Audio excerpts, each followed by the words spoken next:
Welcome, one and all, to another fantastic, hopefully, live stream edition of the Hard Rock Show. I'm Andrew, joined by the usual culprits here. We have Dave beside me in the Kiss gear. We have Jeff in his usual orange chair over on the other side of the screen there. Then underneath we have Belle with her pleasant set in the background, and then Conrad in the middle of London with a white backdrop. So there we go. That is who we've got and where everyone is. Plain black. Yeah, so there we go. Have a lot to get through as always, but thank you to you guys for jumping in tonight. Looking forward to another fun stream this week. Let's see how we go. This could be interesting. If you do jump in, whether you're watching live or later on, get in the comments, say hi, and let us know where you're watching from. We'd love to hear from you. But yeah, thank everyone. We just want to say thank you for watching, and hopefully you enjoy the show tonight. We have live album King of the Riff, round 6 tonight, which is Iron Maiden Live After Death versus Nightwish, Showtime, Storytime for us. We're also going to go through the results of the audience poll, which was Iron Maiden Live After Death, which was going up against Metallica's Live Ship Binge and Purge. So the two different ones there. We have Build a Playlist round 6, which is Physical Graffiti from Led Zeppelin. Belle has guessed a song this week. We're going to do a backyard banger again, as always. It's Ablaze, which Dave has control of that one this time around. What else we got? We got all the usual stupidity as well. So make sure you like, follow, subscribe, all the usual stuff. Links for us are in the description box. Check us out on TV as well. 10:30 p.m. Saturday night in Melbourne on Channel 31 and 10:30 p.m. Thursday night on Channel 44 in Adelaide. Those time slots are weekly and have been going for quite some time. Also, the reference tracks, what we're talking about tonight, in case you missed them in the chat as we go through things, you will find them in the description box. All the songs we're talking about, or at least something to give you a taste of it. Anyway, Jody says hello to everyone as always. Hey, Jody. We've got to do that one.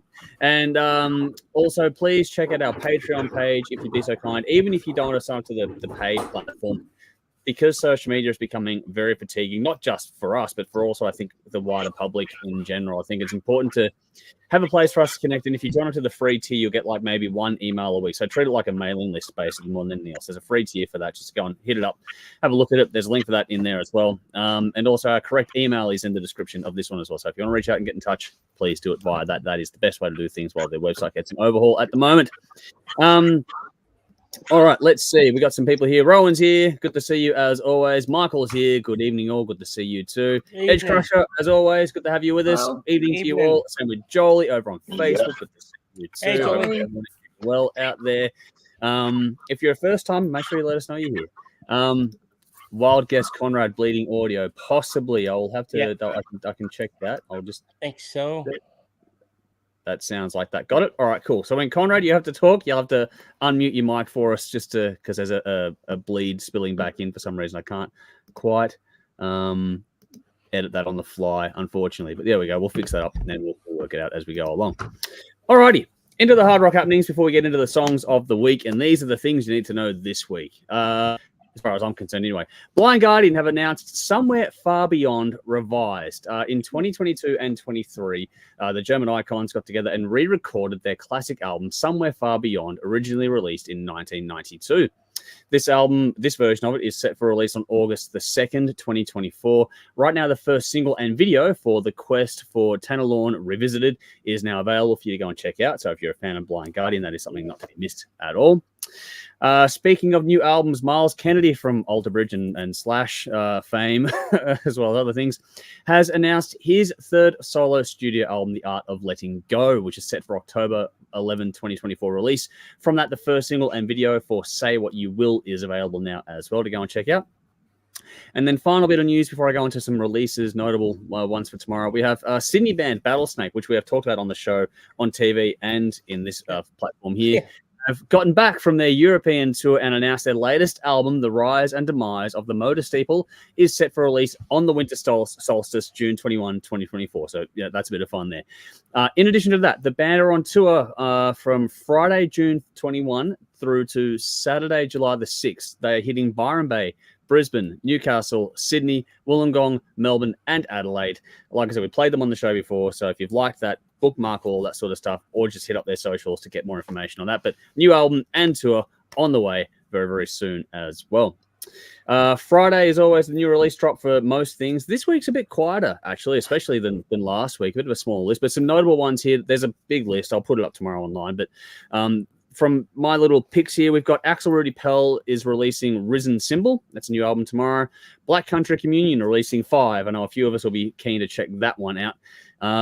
What else? Fu Manchu, going back to the Stone Rock special, they're releasing The Return of Tomorrow as a new album tomorrow as well. There's also a re-release from UFO coming out tomorrow, and a few other bits and pieces out there as well. But those are the sort of notable ones out there for everyone to go and check out if you're so inclined. Otherwise, let us know what you're looking forward to checking out tomorrow as we go through things. Alrighty. On to the songs of the week where we start to get everyone else involved, and I'll quit waffling on for 5 minutes at least. We'll get into the shout-out part of the show. This is for our Hot Rocks playlist. So if you're following us on Spotify, you'll be able to see that Hot Rocks playlist. And this is where the top 10 songs of the week come through. So Victory have managed to have their track Count On Me going into its 3rd week now. So well done to Victory, just to do the shout-out section here. Also, congrats to Stone Trip with Beautiful You, the Southern River Band with Vice City 3, and Nightwish with Perfume of the Timeless. All of them moving into the 2nd week on Hot Rocks as well. So well done to all of those songs. I'm sure Dave will have plenty to say on this later on, but Tastemakers was a mixed bag this week. Tastemakers is where we and the Patreon people nominate songs to go potentially into Hot Rocks. So there were some different tastes on display, including Featherhead with Souls Burned Black, and Hool with La Danse du Rocher taking up the 7th and 6th spots this week, respectively. Not quite enough to get into the top 5. But those are the newcomers out of the way. Now it's into the top 5 for this week, which are also songs we have not covered before. I'm going to see what happens here, because Conrad's supposed to be up first. I'm going to unmute Conrad's mic here, and see how this plays out. All right, cool. What do we got here? So Conrad was assigned Hellbutcher, the Sword of Wrath. So that was Conrad's assignment. I'm going to put it into the comments now, but it's also in the description box if you are so inclined to go and check it out. This is from the debut album from the Swedish band, named after its founder. Started this up after the demise of Niflheim in, I think, a year or so ago. This is an also self-titled album, so it's Hellbutcher by Hellbutcher, all that kind of stuff. This was released May 31st, 2024 by Metal Blade Records. Was nominated by Darren, who was here with us tonight, and did well enough to get to number 5 for this week. Initially tying with the track from Hooley, but it did get a 3 vote, which I weighted that more than having a couple of 2 votes. So that's why this one got to number 5 versus the other one. But yeah, anyway, Conrad, over to you. How did you go with Hellbutcher? Not my bag. This is not my bag. I'm sorry, Darren. You got the wrong guy to review this. This is not my bag at all. However, for those that like this kind of thing, I think that this style's called Blackened Death, if I'm not wrong. Blackened Death, because it's a mixture of death metal and black metal. For those that like this kind of thing, I'm sure that this will flick their switch.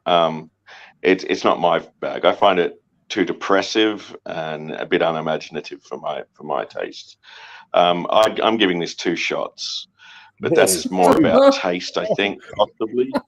You're tipsy. 2 shots probably more about taste than about abilities and technicalities. So yeah, sorry, Darren. Got the wrong guy to review this one this week. I'm sure the other guys might have given it more, though. We'll see. Oh, well, we'll see, because we'll do the rounds. Yeah, so Belle, let's go to you first. Your score. Belle probably loved it. Oh, Belle didn't love it. It wasn't bad. It was like, honestly, I thought it was a bit thrashy. I didn't find it black metal at all. I thought it was like death, definitely death, but with a bit of thrashiness to it. I don't know. It was fine. It was, I don't know. There were better songs on the playlist. I gave it a 6. Okay, 6 from Belle. Jeff, that's pretty good. I actually really liked this song. It just sort of ticked all the boxes for me. It wasn't amazing, but I liked it. So I'm giving it 8 shots. Yeah. Okay, that's the best yet. Ooh, Let's Dave, how'd you go? I'm with Conrad on this. It's too fucking depressing and miserable. I don't know how people can listen to this shit. Musically, it's fucking fantastic. Exactly. Vocally, it's pathetic. It's just another fucking pussy who doesn't want people to hear the words that he wrote. I don't know how people can listen to it. I really don't. And looking at their pictures on Spotify, this band actually made me laugh. I thought they were fucking joke bands, and then I read they'd been around for 30 years, or this guy had. Have you seen the pictures? Their bio says no poses. They look like a fucking black metal version of Poison. But judging by all the grunting and screaming this guy does, he's obviously been fucked in the ass more than Bret Michaels ever was. Oh, God. Wow. On a tear. This gets 2 for music. Oh, it gets 2. All right. 2. Fucking shit. I'm a feeling there's binges later on. I'm with you, Conrad. me and Dave agree on something. It's a rare moment. Very rare moment. We keep having to listen to more black metal. I'll come to church with you.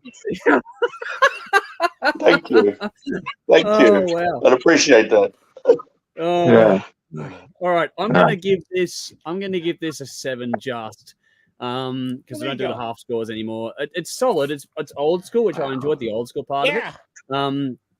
So that, along with the history, the legacy of the old band from the new band from the old band, kind of made it interesting.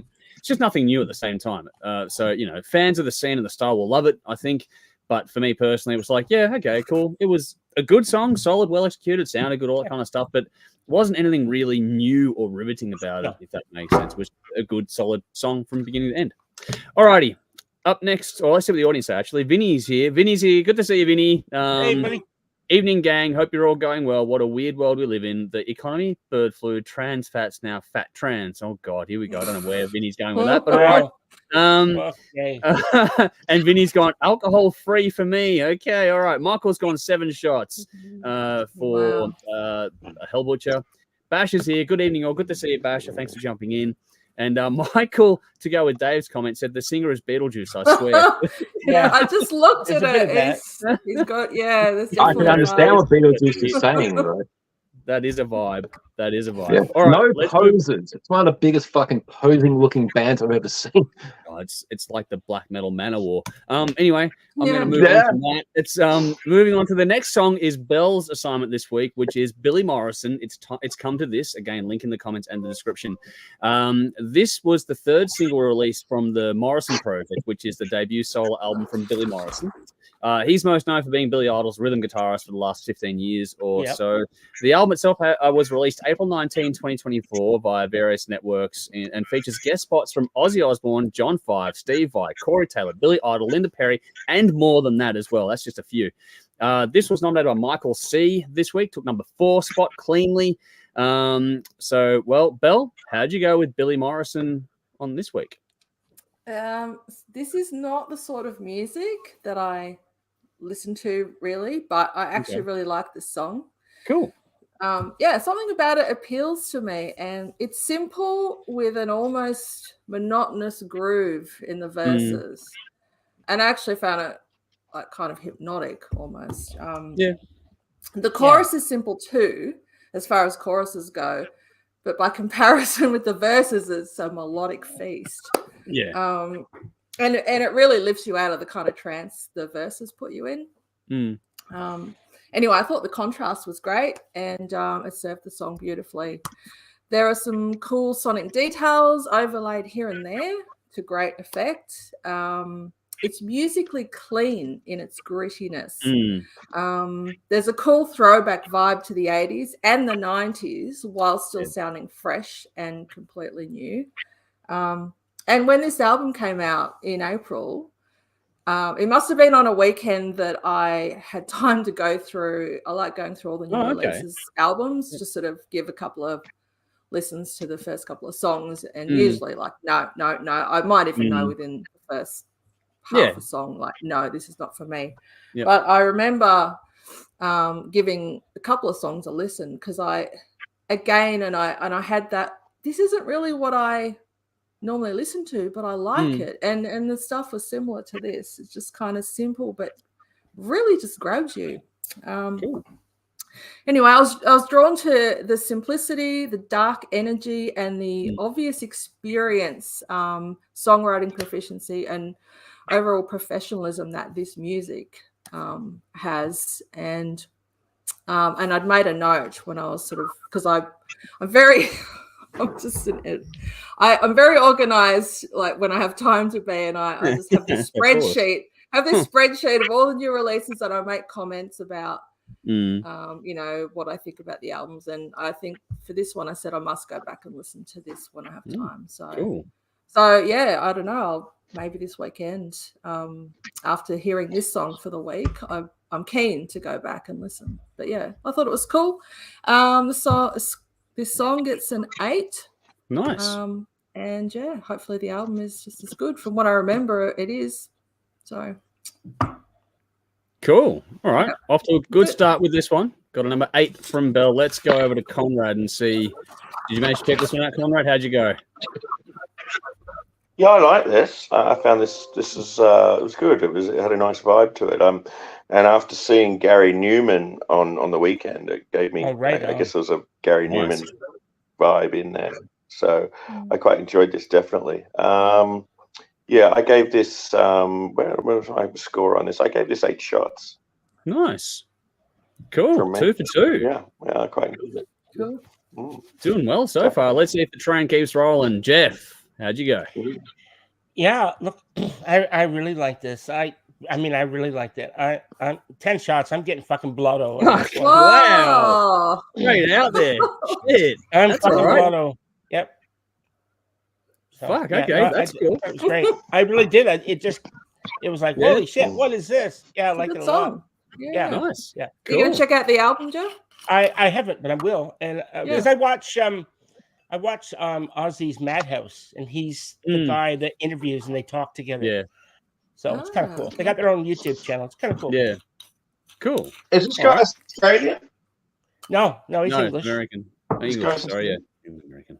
I'm tired. Okay. All right. I don't know why I thought he sounded Australian. No, don't know.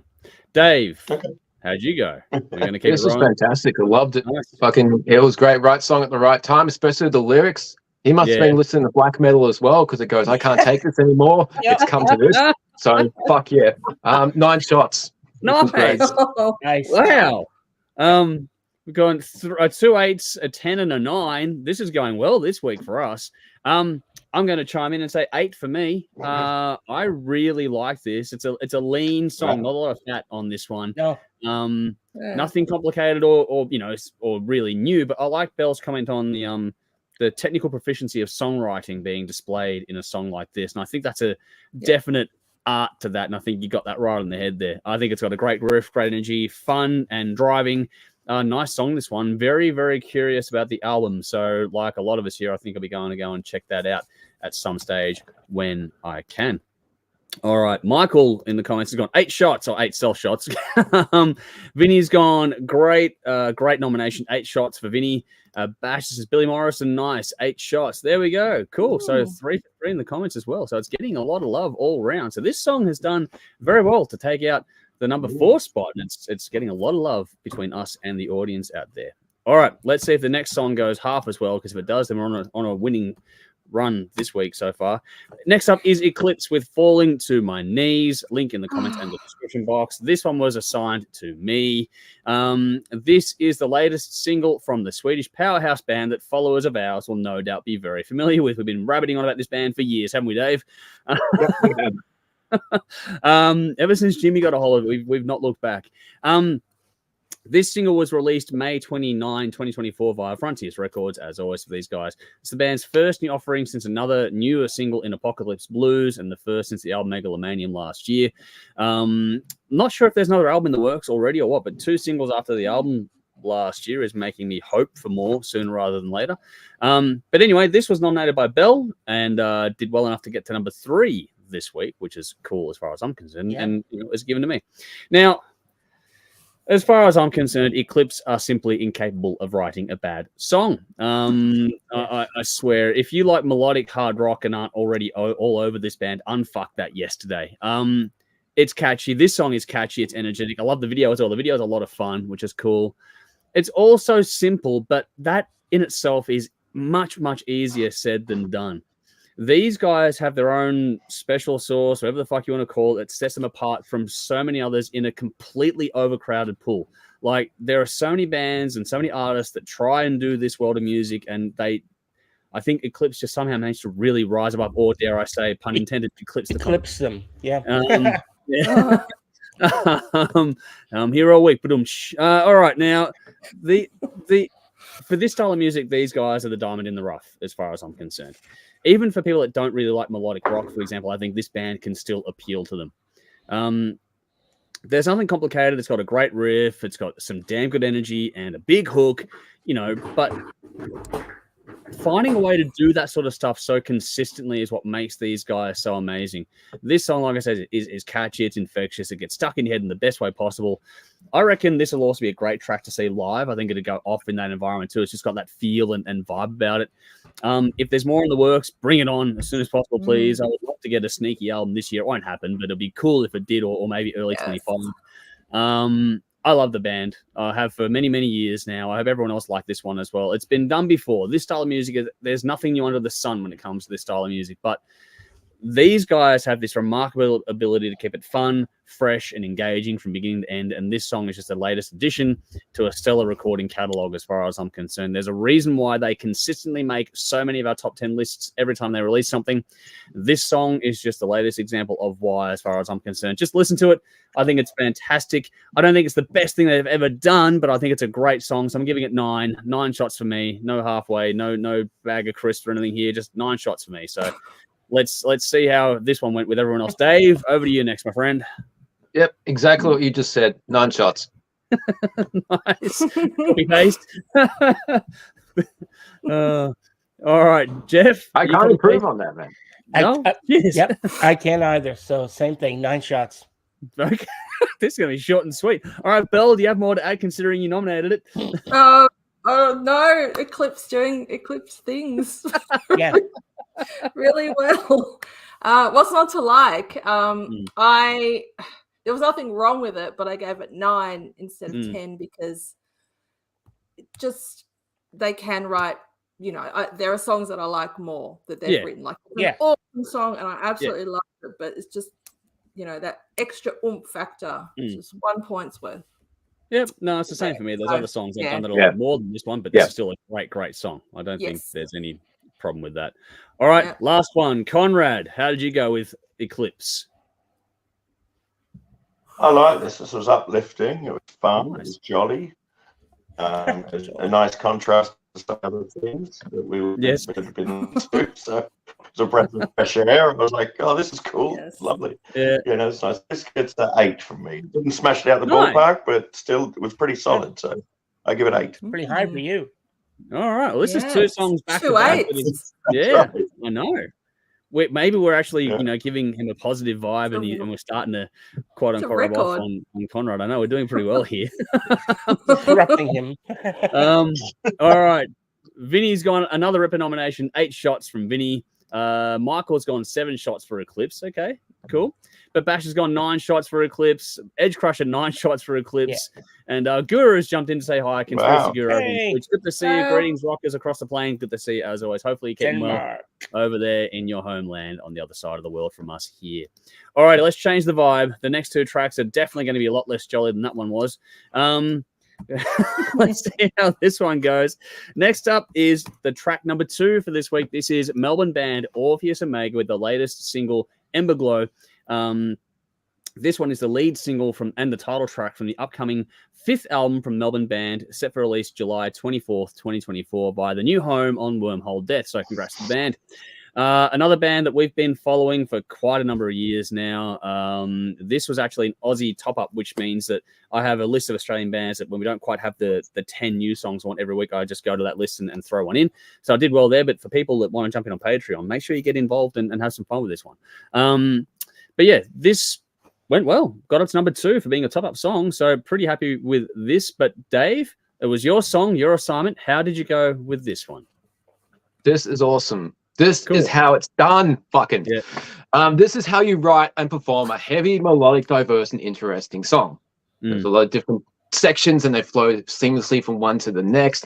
Leading into the chorus, there's a slight pause, and then the clean vocals come in, singing that Into the Endless Night, and then the chorus kicks in. That's how you make a fucking heavy impact. That slight pause. It doesn't have to be relentless all the fucking time. The chorus is instantly memorable too. These guys always write good fucking songs.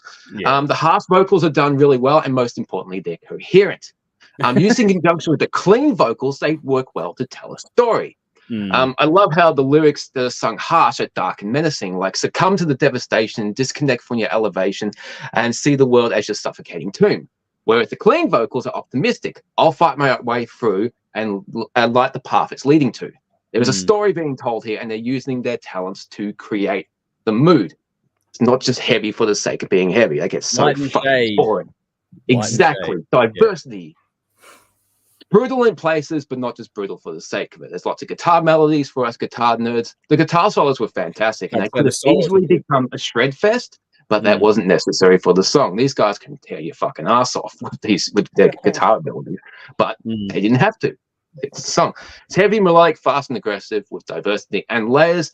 Interesting structure and great performances. The lyrics are great. They tell a story of conflict, which utilizes the different vocal styles perfectly. I gave this 9 shots. This was fucking nice.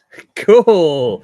I'm glad. I know that you and I have been talking about this band for a while, and I'm going to go next. I gave it a 9 as well. One of our very own that are really taking it to the world as far as I'm concerned. Another band in a massively overcrowded pool that seems to find a way to leap out and get your attention the same way that Eclipse does, but in a different world entirely. But the skill, the craft, and the way this band have evolved. We've been following them since, I think, 2015-ish with Pardon Vita Mortem.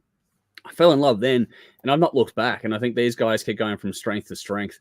Also, what's cool about this is everything Dave said is absolutely correct. The only thing I'll add to it is I think that they're, for this style of music, one of the more accessible bands out there, and that's a really good thing because anyone and everyone can find something here to latch onto, I think, and that's remarkable. I think this is a great song. Yeah, so 9 out of 9 shots from me too. So I loved it as well. Jeff, how about you? You got to unmute yourself, buddy. We can't hear you. You can't hear me now? Okay. Yeah, now we can. Okay. Well, you got to do that again. I feel like I'm at work. Yeah. This is not Teams. All right. No. That's what I use at work as well. Anyway, yeah. So look, I love this. I loved it a lot, and I muted my mic because I was coughing and I forgot to mute stuff. Yeah, loved it. And once again, I'm fucking on a 10. I'm getting blotto again. Wow. I really loved it. As Dave said, and you said, everything is exactly right. Very accessible, and they just know how to bring an audience in and hold you there. Yeah. Cool. All right. We're doing the rounds. All right, Belle, how'd you go? I love that there's a Melodeath band. Yeah. This good from my hometown.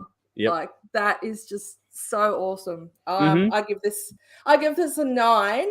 Cool. Only because the songs are 10, but I gave it a 9 because I think the chorus vocals just a little bit emo. Okay. Fair enough. All right. That's it. Helps make it accessible. All right.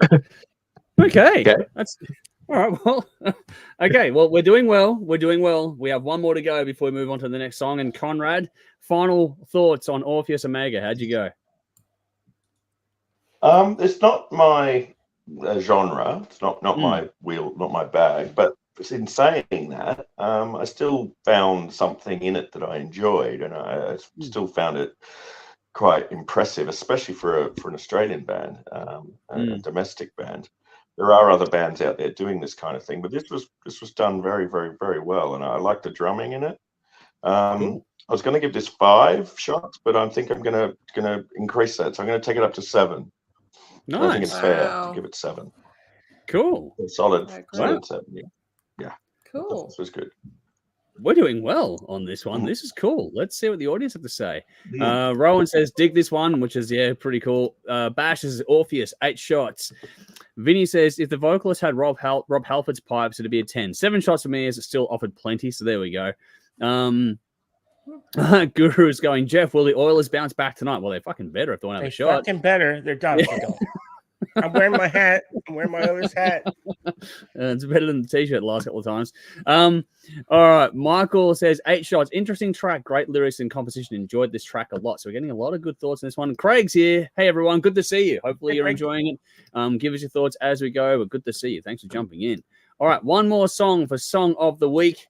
And this is where I think things are going to get very interesting tonight. Let's see how we go. This is Disembodied Tyrant and Synestia with a song called Death Empress. Link in the comments and the description as always.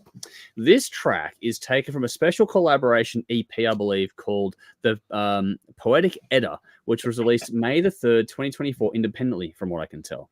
This is a joining of Disembodied, Tyrant, and Synestia. It's a multinational project that is described as combining inspiration from Baroque classical music with punishing technical deathcore. Nominated by Rowan this week around, it managed to actually take the #1 slot by 2 votes this week. So well done by everyone there. It's been a different week in the Hot Rocks playlist this week for sure. One of our most weird weeks yet. And this is the first of this style of music to take the #1 spot too. So this is interesting to see how this one goes. It was assigned though to Jeff. So the floor, my friend, is yours.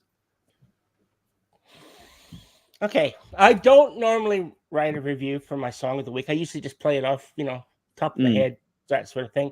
But I felt in this case I had no choice. I really had to do, lest I forget what I wanted to say. So I also don't normally go for this style of music too much. I don't have anything against it. It's just doesn't resonate to me as much as some of the stuff like Orpheus Omega does that Dave just, that sort of thing. That's fucking great. But I digress. And I don't think in all my time reviewing songs on here have I ever heard drumming like I have heard in this song, Death Empress. And all I have to say, there are blast beats, and then there's this fucking guy. Holy fuck. He's like a machine. Is it a machine? I don't even know. No, it is. It's enhanced with a computer. Dude, that's enhanced with a computer. There is no way that's real. Well, okay, because I had to say, because no way. There's no fucking way I could hear a person doing this. But if he did, fuck, he deserves an award. No. The dude I work with makes electronic music. He has shown me shit like this. There is no way those drums are real. Oh, you can snap it to grid. You can get a trigger and snap it. And those fucking blasted pauses. Yeah. I think there's a part where it does get kind of manipulated towards the end in terms of tempo. Yeah. Just fake as it fucking. But anyway, he's a good drummer. Yeah, good drummer. Yeah, there's no question. Look, you got this insane inhuman ability, this guy, right? You got tasteful guitars, orchestrations, and vocals that rip and tear like a Strepsil convention, and then you get something comparable. Yeah, something comparable to this. It's actually unreal. I thought it was, I thought the production was done very well. The individual instruments, as much as it sort of all blends together, they're clear and articulate. Which is the production was good. Very hard to do in this style. It's extremely difficult to do in this style, and so you got a hats off to that. I found it diverse in the sense that it brings in classical music and stuff like that. It's there's a lot of stuff going on here. As I said, it's not my usual cup of tea, but I cannot deny the incredible, insane technical ability that it would take to pull this off without it falling apart into a mess. And I know it went to #1 this week, and at the risk of feeding the animals, and you can understand why I'm going to give it 9 shots. Wow. Yeah. Oh my god! All right. I was not expecting that. Okay. Well, we'll get to the audience. We got ones. Yeah, go on. Yeah. No. Cool. I'm done. I'm gonna shake things up a bit and do a bit of a different order to this one. Let's go to you, Conrad. How'd you go with this?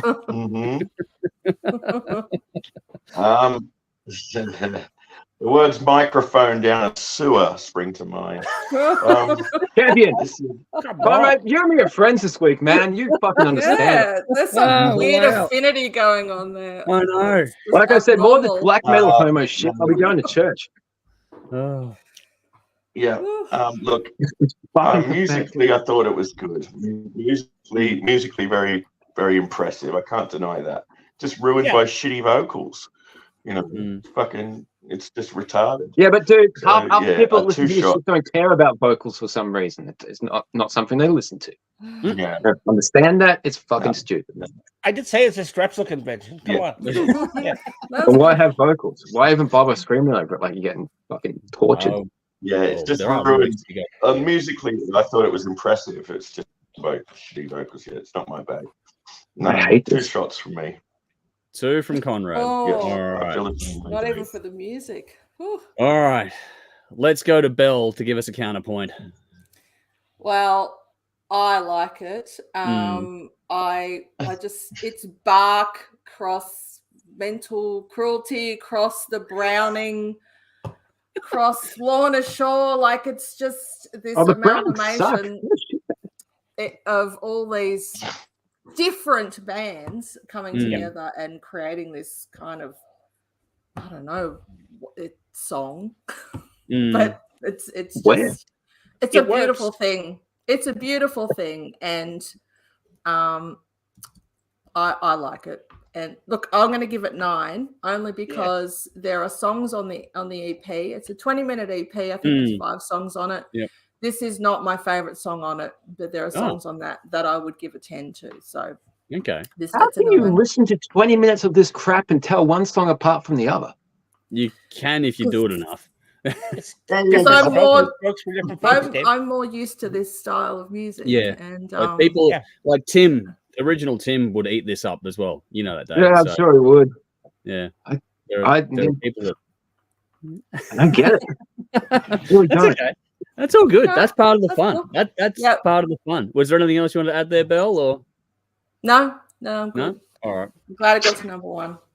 Cool. All right, Dave, I'm going to hold off on you. I'm going to let you close this out in style because I'm going to give my thoughts and I'm going to throw the rant to you.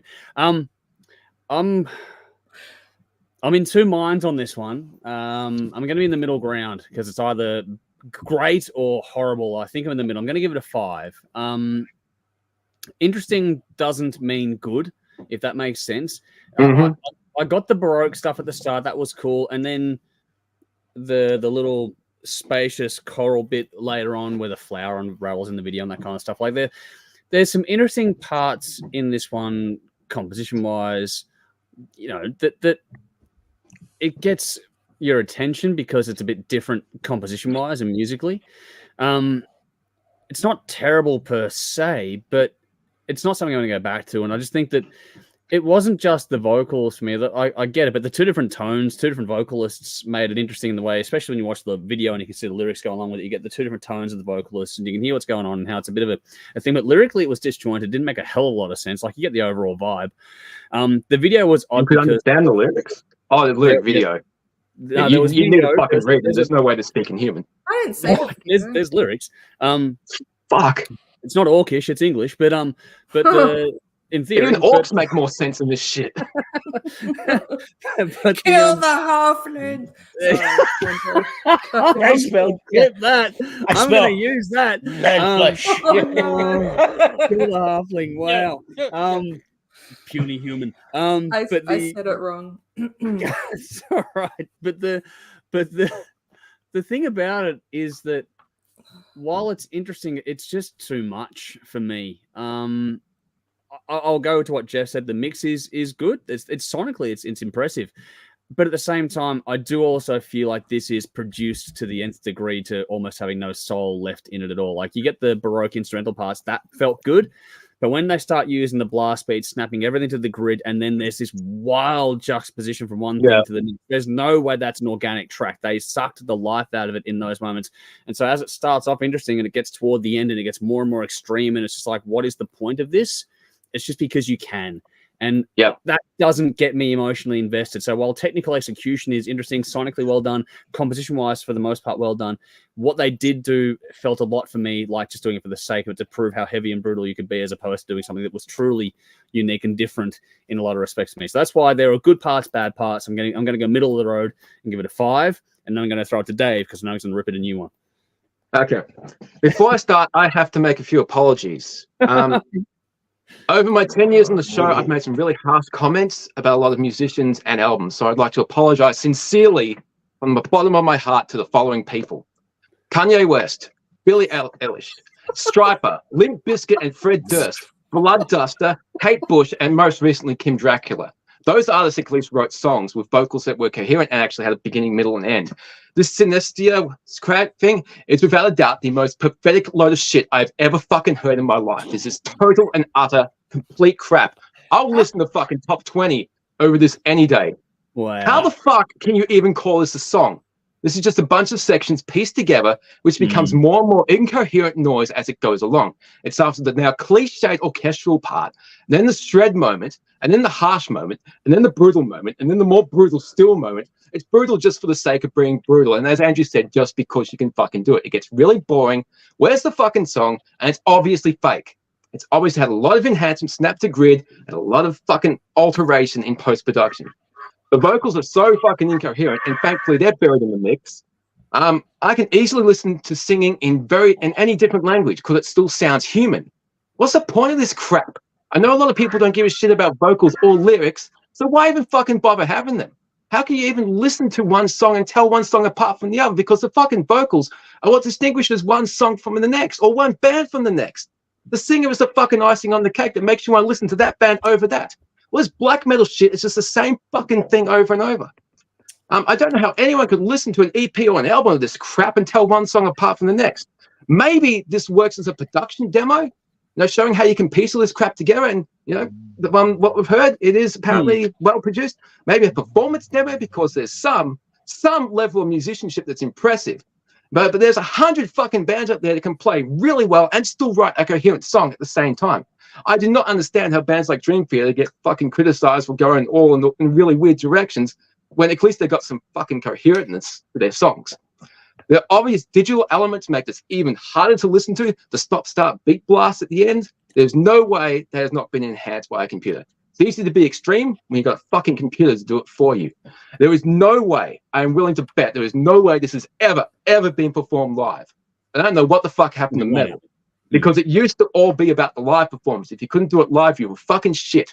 Now it's all about who could be more brutal.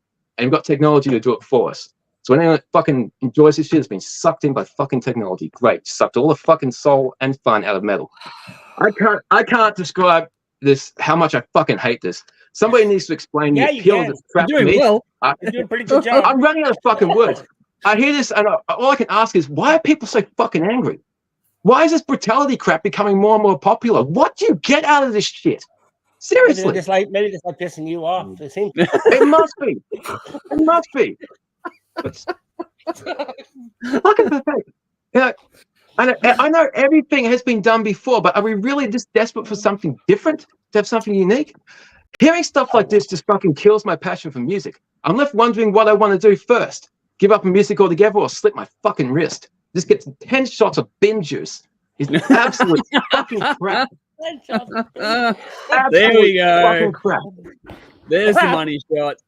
There we go. I knew that's why I wanted Dave to go last, because I knew the final word was going to be. No way anybody was going to follow that. Holy fuck. No, that's it. That's why I manipulated the order this time around, because I got the result I wanted. So that's me putting the producer hat on for a minute. Well done, Dave. Yeah. I'll take that. It'd be interesting, Dave. Just answer my fucking questions. What's the fucking appeal of this shit?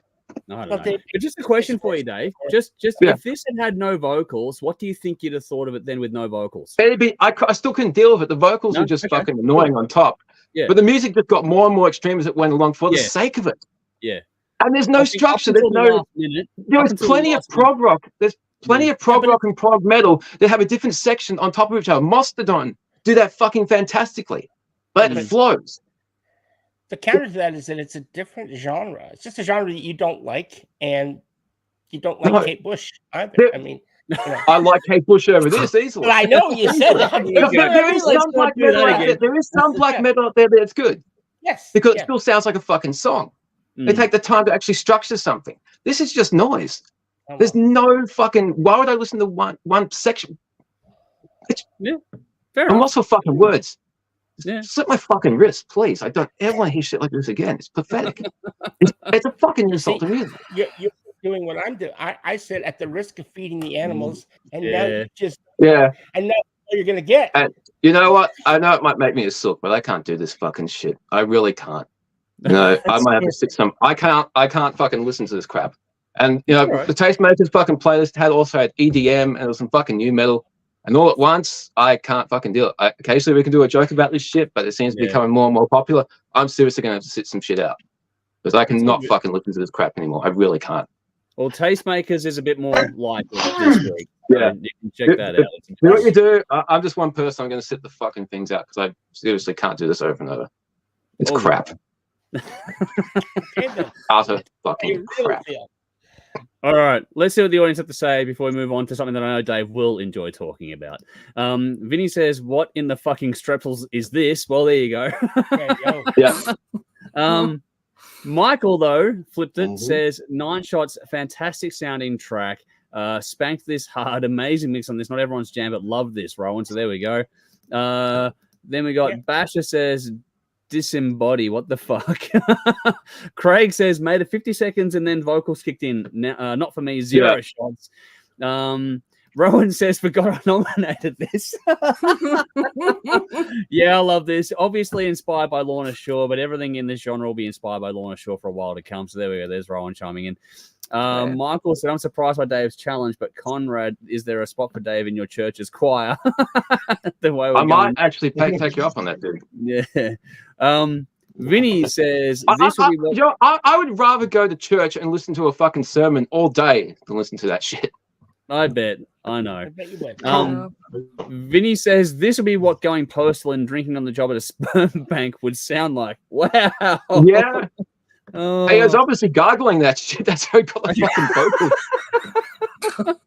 Oh, wow. Alrighty. Jolie says, my late shot votes per songs are 1, Death Express, 9 shots, like the beat in it. 2, Emberglow, after shots. 7 shots, Emberglow. All good, mate. Like the vocal chorus, sounds like Bull from a Valentine. Correct me if I'm wrong. I liked it. Falling to my knees, 7 shots. I really like Eclipse, love them vocally, and their musical beat gets me bopping. I'd like more from them. For Billy, it's come to this. 8 shots from Jolie there as well. Would love to. I love the beat of this one. Awesome. And for the 5th song, The Sword of Wrath, 9 shots. Sounded cool. I like the music in this one as well. So there we go. There's Jolie's recap of all the songs so far. That shot, it's come to this, has to be Dave's theme song. Because pretty much. Fucking fits perfect. Rowan says, Dave is echoing the arguments of people who can't stand metal. How can you listen to that noise sort of comments? There we go. Rowan says, response to Dave's review. Nah. He says, receive the most votes. Michael says, how many shots, Dave? Did you tell us? He said 10 bin juice shots, so it's a bin juice. Craig says, Dave is fucking spot on in his assessment. Edge Crusher says, great review, Dave. I don't get it. And Josh, good to see you over on YouTube. Hey, Josh. Love the show, guys. You're awesome. Jeff, I would bang. So there we go. Yes.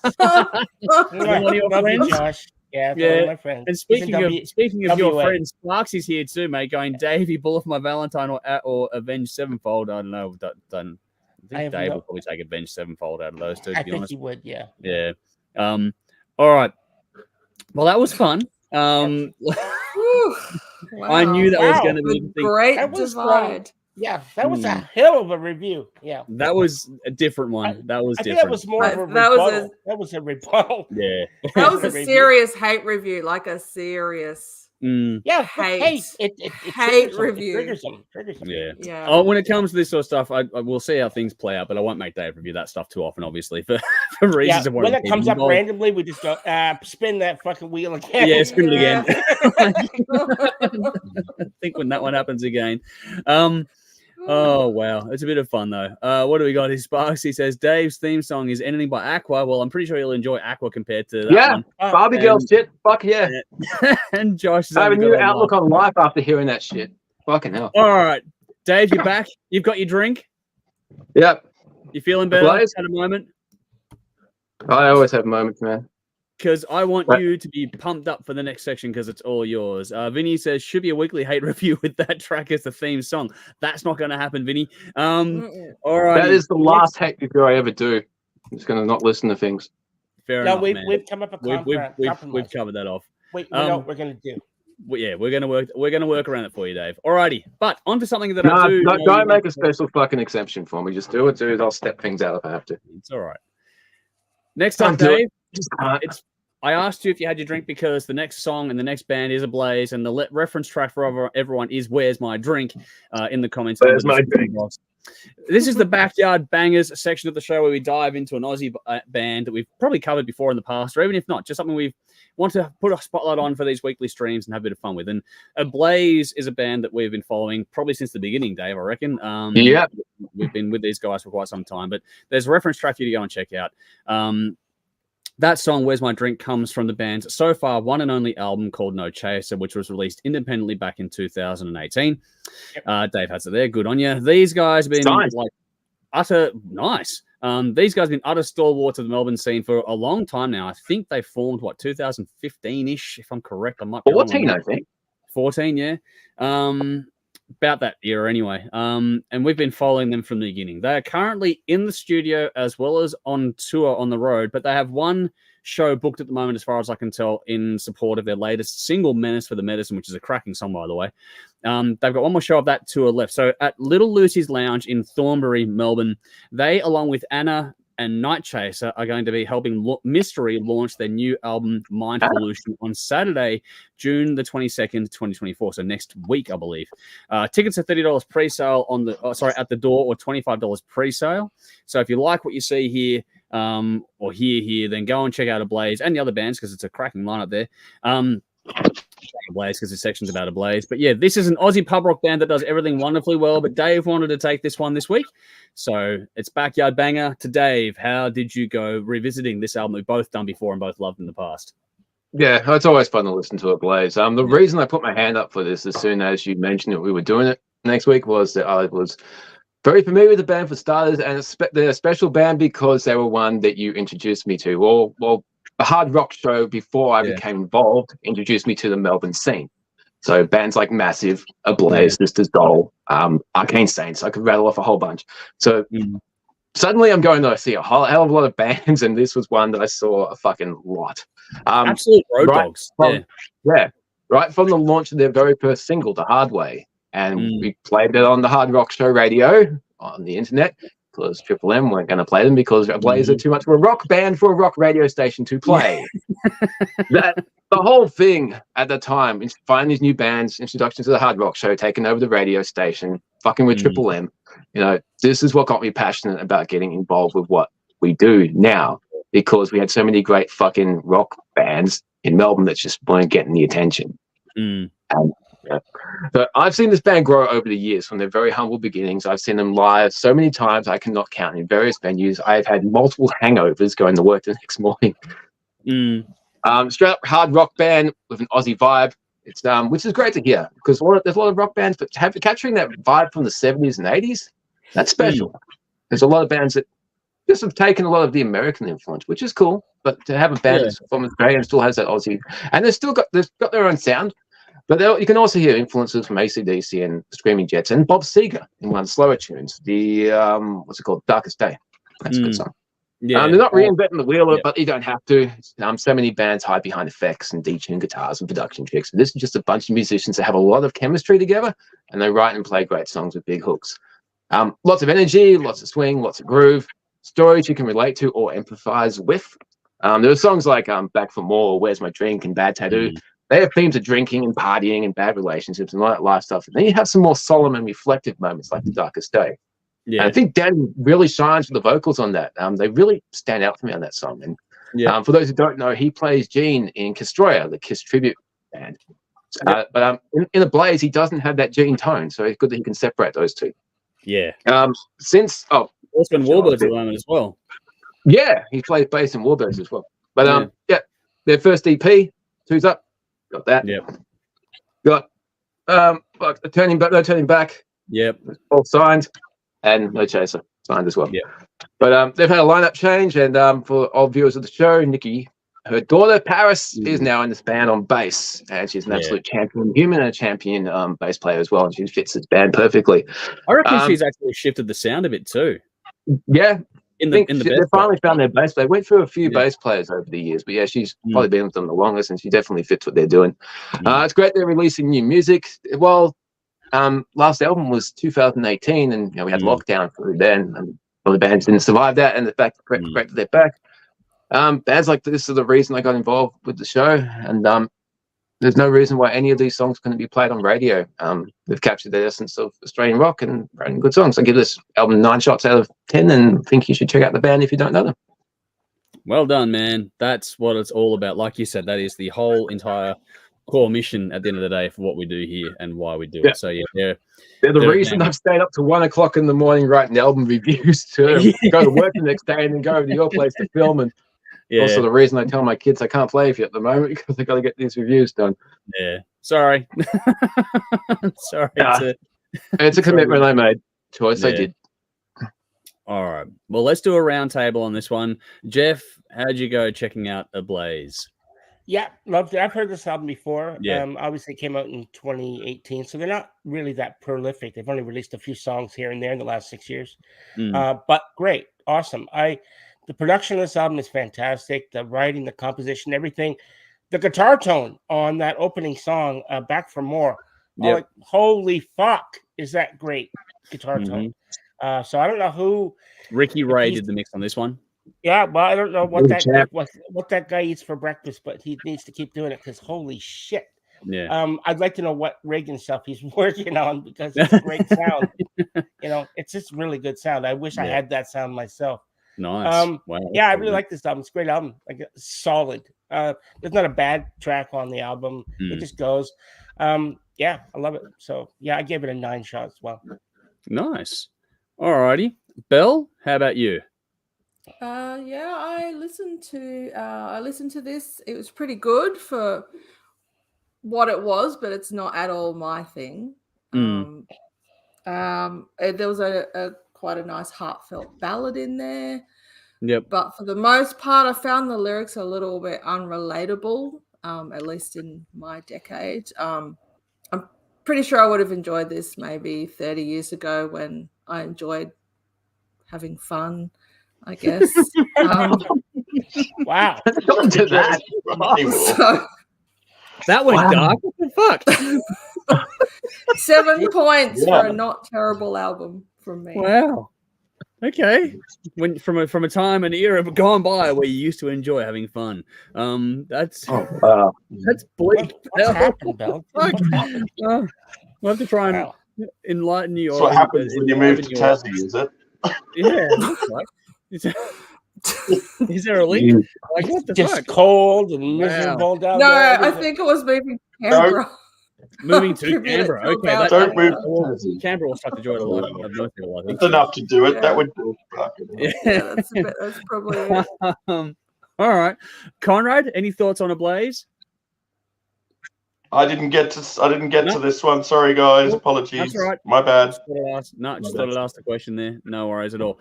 For me, like Dave said, this is one of the early bands from way back when. We've been following these guys for the best part of a decade now, I reckon, when you really break it all down and watch them go through some highs and lows. Their tour with the Jets, I think they did a tour with the Jets, or am I thinking another band? I'm not entirely sure anymore, actually, when I say that. I might be wrong. But they've been, if you like bands like the Jets, for example, then you're going to enjoy what Ablaze do.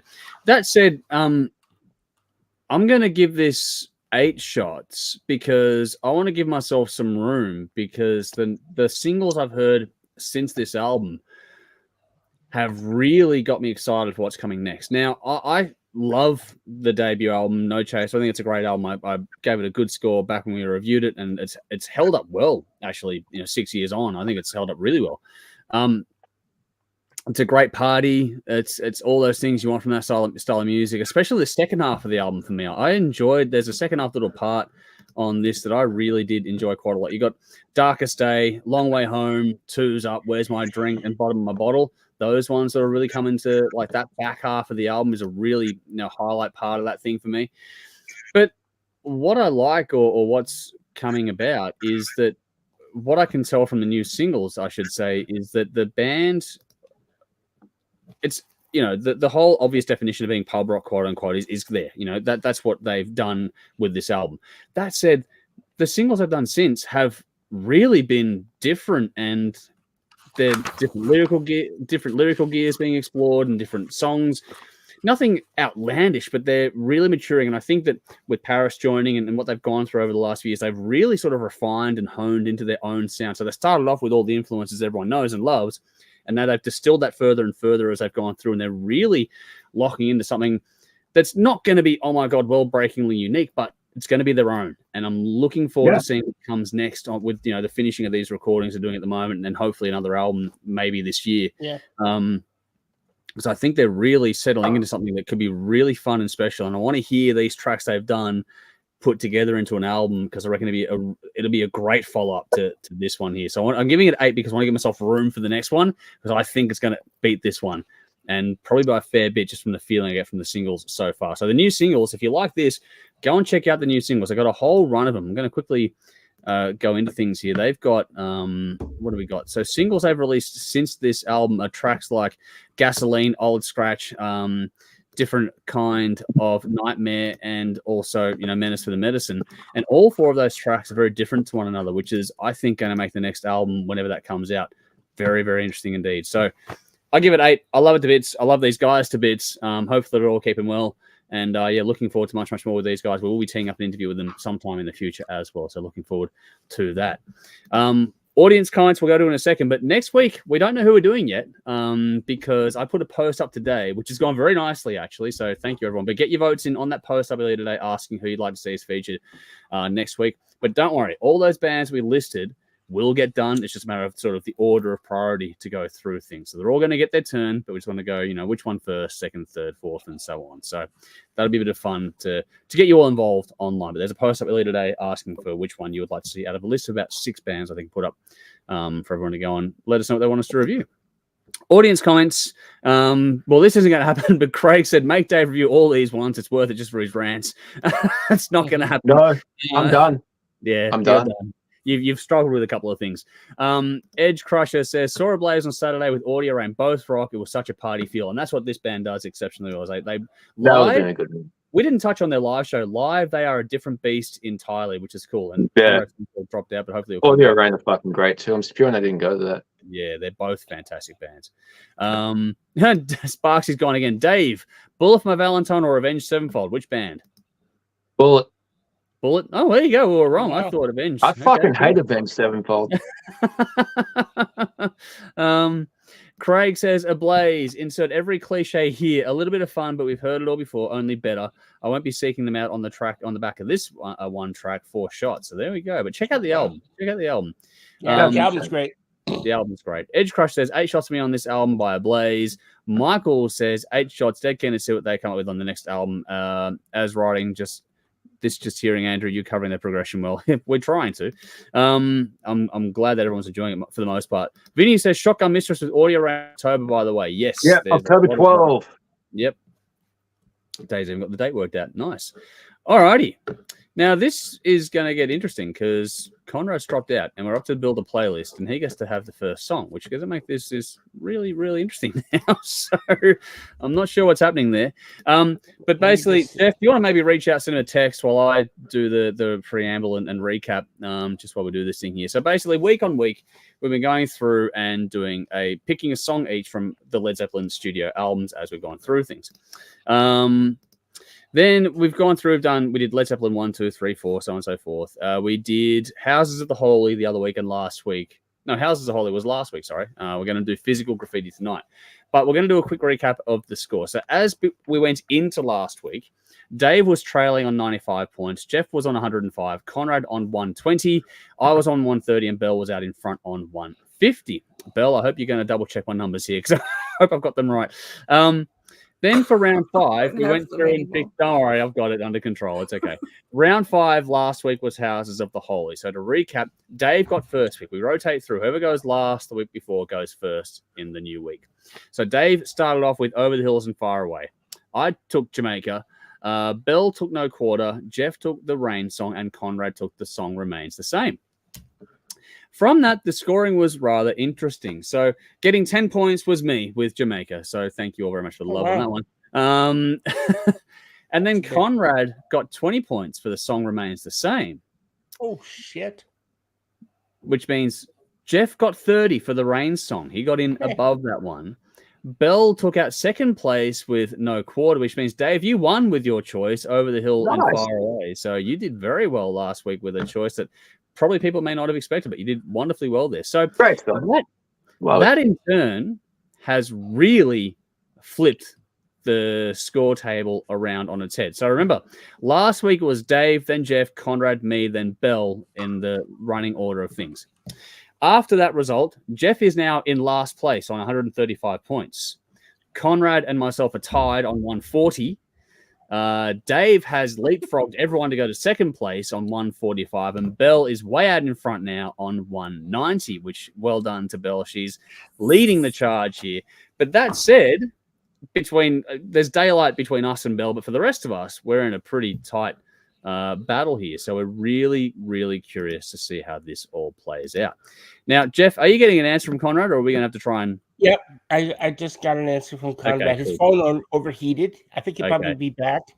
But his song, are we starting now? Yep. His song, yes, go for it. He's taking Kashmir right off. Yeah, I figured as much. You'd be mad not to. All right, so in case you can't tell, we're moving on to number 6 now, which is Physical Graffiti. And the order of the draft, like I said, rotates through. Conrad goes first, then Dave, myself, Belle, then Jeff.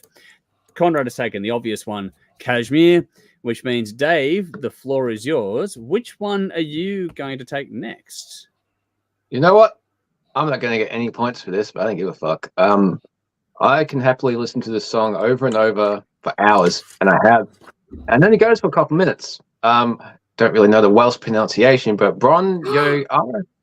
Oh yeah, it's beautiful. That was my number 2. Yeah, it is I nice. absolutely love it. Yeah, I love it, dude. It's fucking great. 2 minutes acoustic.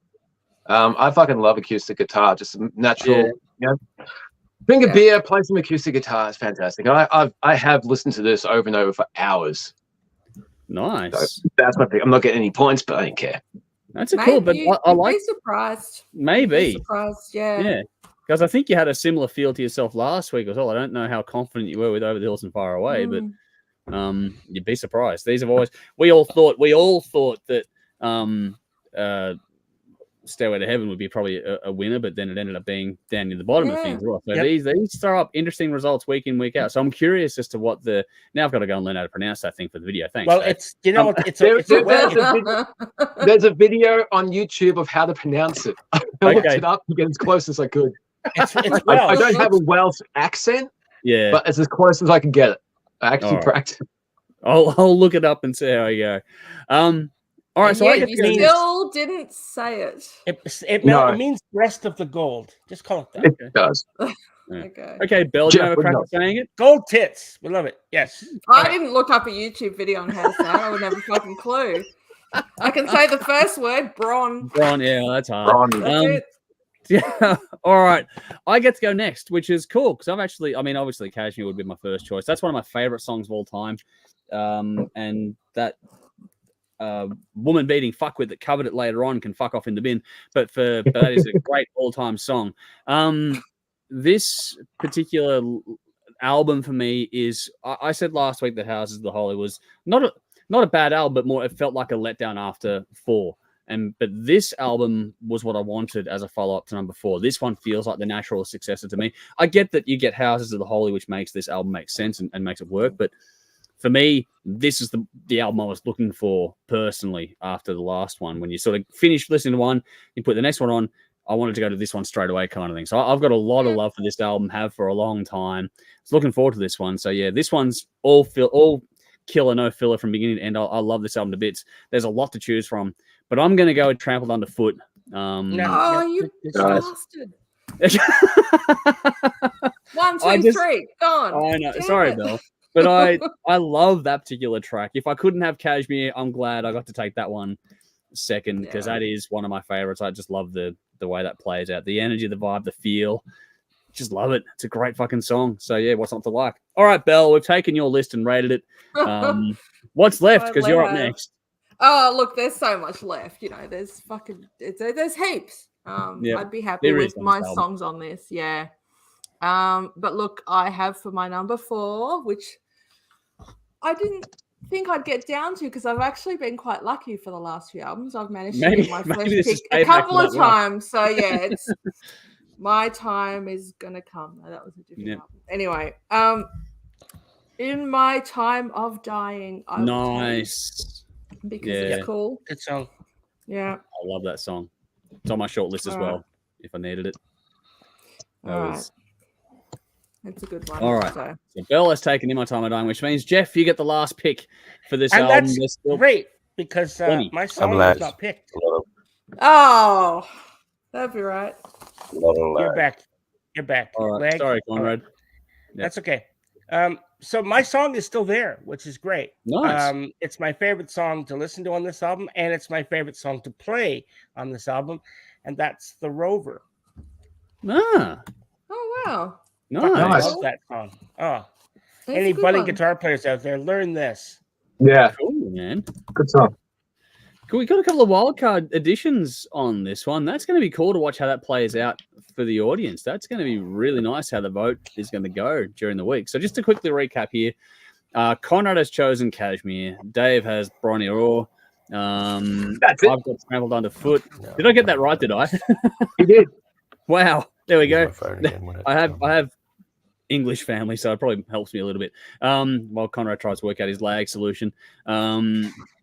I've got Trampled Underfoot. Bell has In My Time of Dying, and Jeff has The Rover. So I have a couple of interesting outcomes there, which is cool. All right, next week. No one picked Houses of the Holy, which is no. I mean, there's so many cool songs, but I also had the Wonton song. The Wonton song, yeah, that was great. up on my list too. My short list, if I needed it. Yeah, I had a cool short list. But this was, like, for me, the difference between this week and last week. Last week, I had a couple of songs because I only needed to go to second, so it wasn't too bad for me. But for this one around, I had a whole list of 5 standouts, and I could have had more. That's how much I love this album. I do like the last one, but this one just, really hits that spot for me a lot more. Audience, let's see what the audience has to say here. Edge Crush says, the boys from Audio Range speak highly of you, Dave. So there you go. There's some love from Audio Range to you, Dave. Nice. That's good to hear. Nice to hear. Good to hear with that. Andrew, I had to ask, when's the review coming? Soon, man. I promise. I do promise. I am working on it. Don't worry. It is coming very cool. Because that's a great fucking album. Everyone needs to hear it. Yeah, I am definitely working on that one. Don't worry. It is on my... It's up there. It's actually happening. So just give me a couple of days more on that and I'll have it to you. Or to everyone, actually. Not just to you. To everyone. All right. Because I do want that to be out there as well. It's one of those ones that everyone needs to hear about. But Jolly said, yay, Dave, over the hill. Got you some points there. So there's some love for that. Basher says, thanks for the reminder, Vinny. Shocker Mistress album out tomorrow. That is true, actually. I forgot about that one. How did I not have that on my list? Nice. I'll have to go and check that out. Yes, it would be tomorrow. Fuck, that's cool. All right, Shocker Mistress tomorrow. Everyone go and bookmark that. Craig says, I just had a quick listen to the new Ablaze singles Andrew recommended. I like the direction they're heading in. Yeah, they do shift more on those ones, which is cool. Yeah.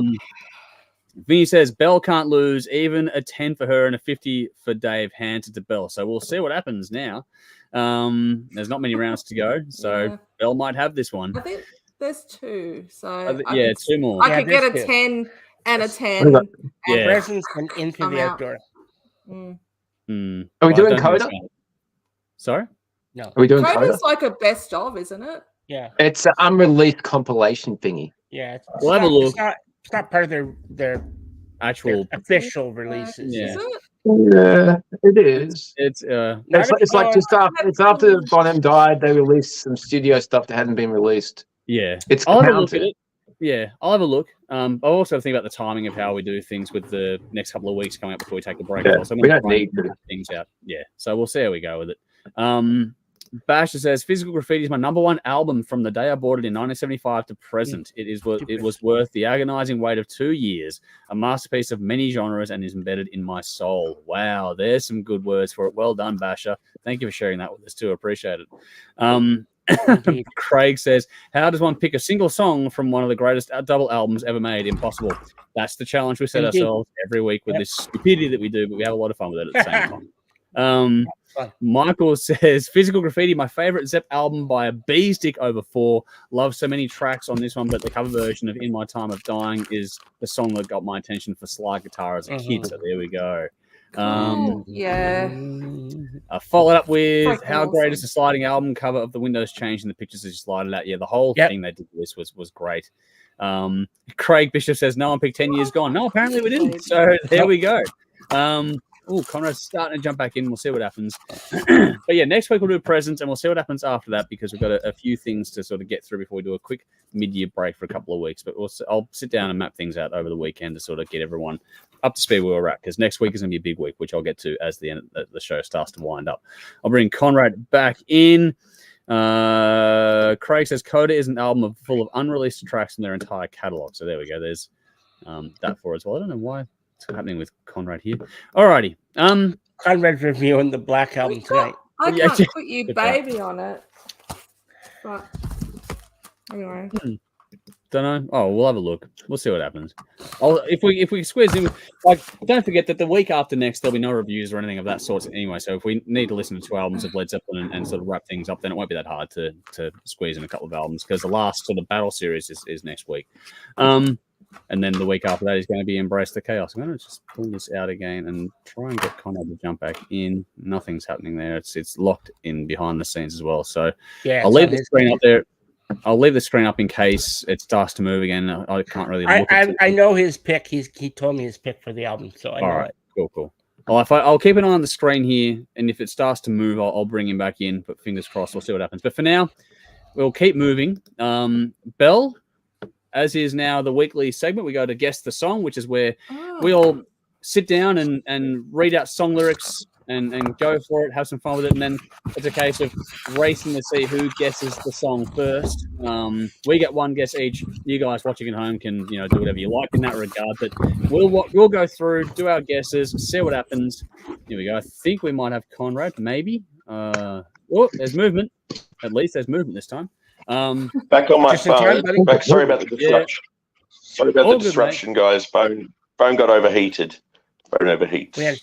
Yeah, no, I get that. It's all good, man. Just do what you have to do, and we'll work it out as we go along. You got my cash? You got my cashmere?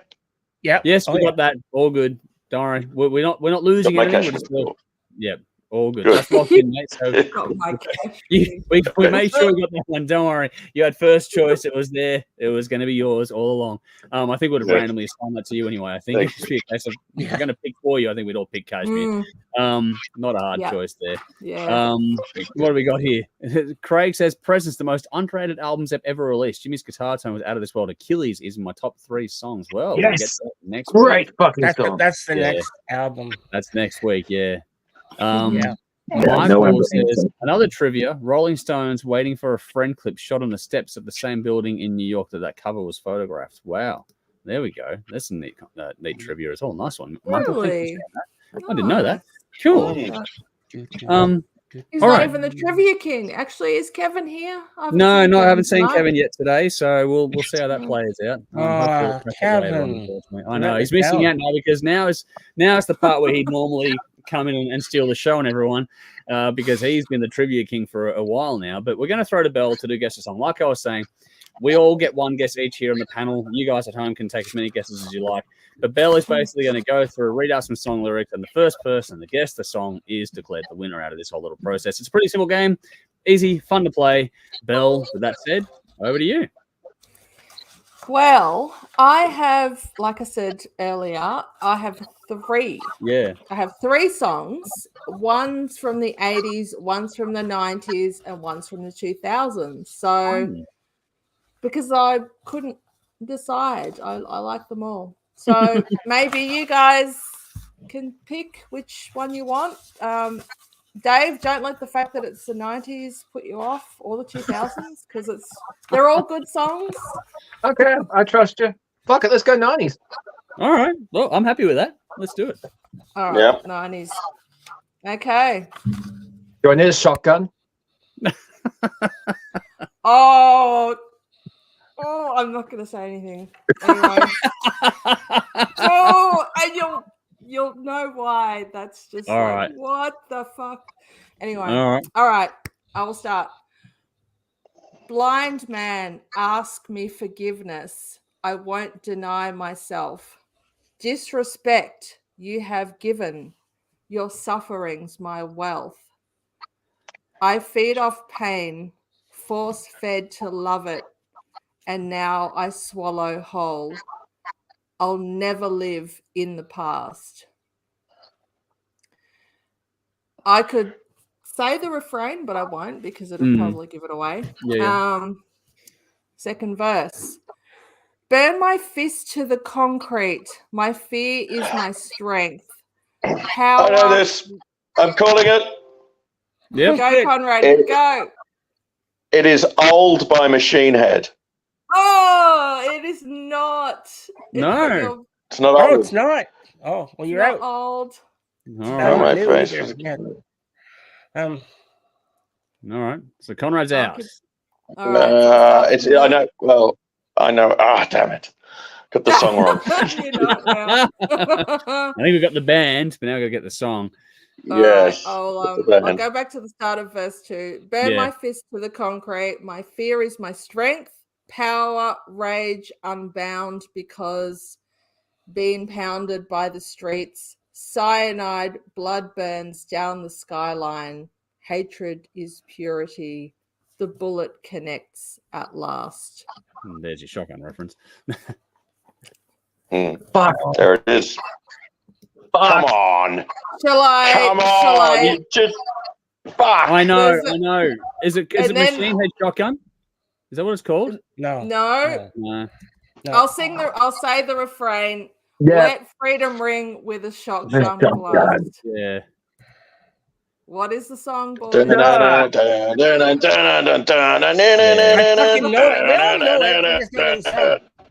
I knew the song, I just didn't get the title right. Yeah, anyway. Sorry. And then the not bridge, a band that I'm fully over, but I know it now. Yeah. Scarred, pour salt in the wound. Scarred, pour salt in the wound. Unscarred, and that's it. Oh, it's Davidian, is it? Yes. Nicely done. Yes. I was going through in my head like fucking hell. Couldn't fucking pick it. Brilliant. Oh, Conrad, I felt bad when you said old. I'm like, no, that's the next song. I knew what it was. I got the title wrong, which is on me. But like, it's not a band that I'm fully aware, like all over. But I remember that one came out, and the video was fucking great too. So it was like the song of the '90s. Besides, Cowboys from Hell and anything Pantera brought out. So there we go. That's another one down.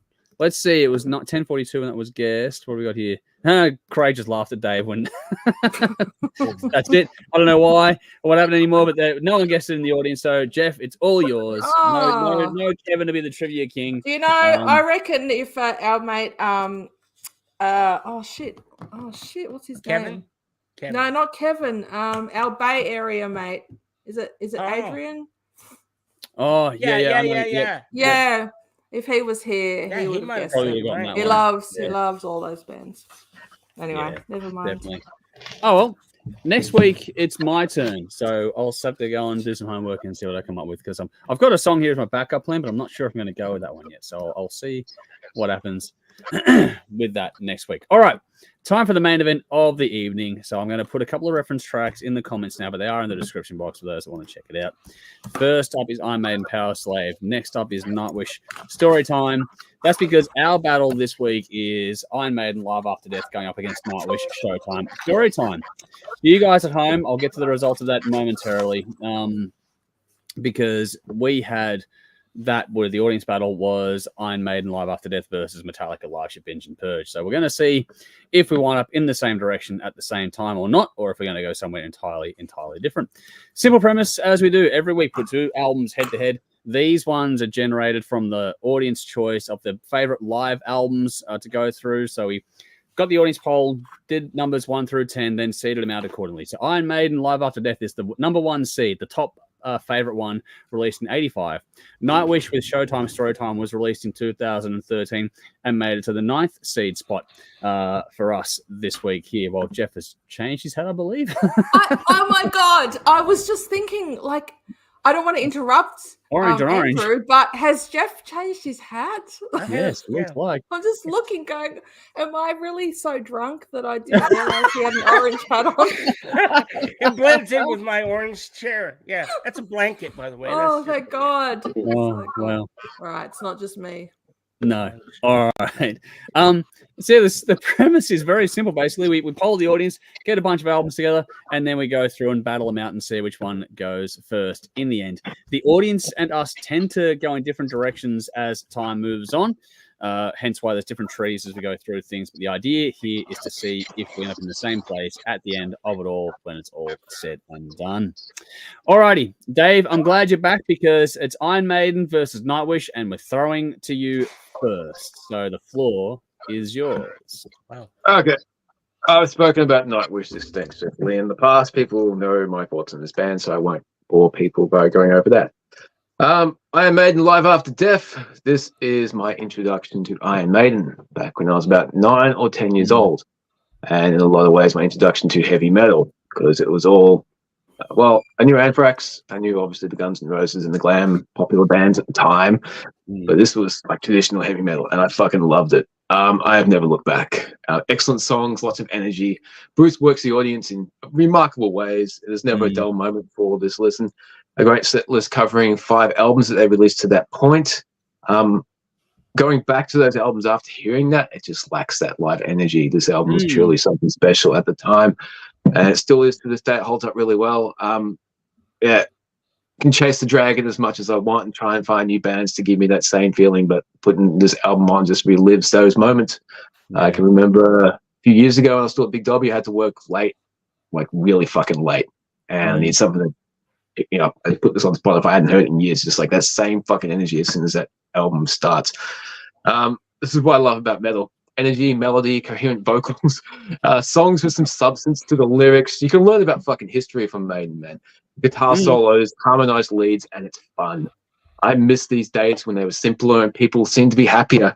There wasn't the need to be brutal and just write some good fucking songs. I miss these old days, and I'm feeling nostalgic when music was, in general, was a lot more fun. I'm voting Maiden. Wow, there we go. Cool. Nicely done. All right, that's one for Maiden.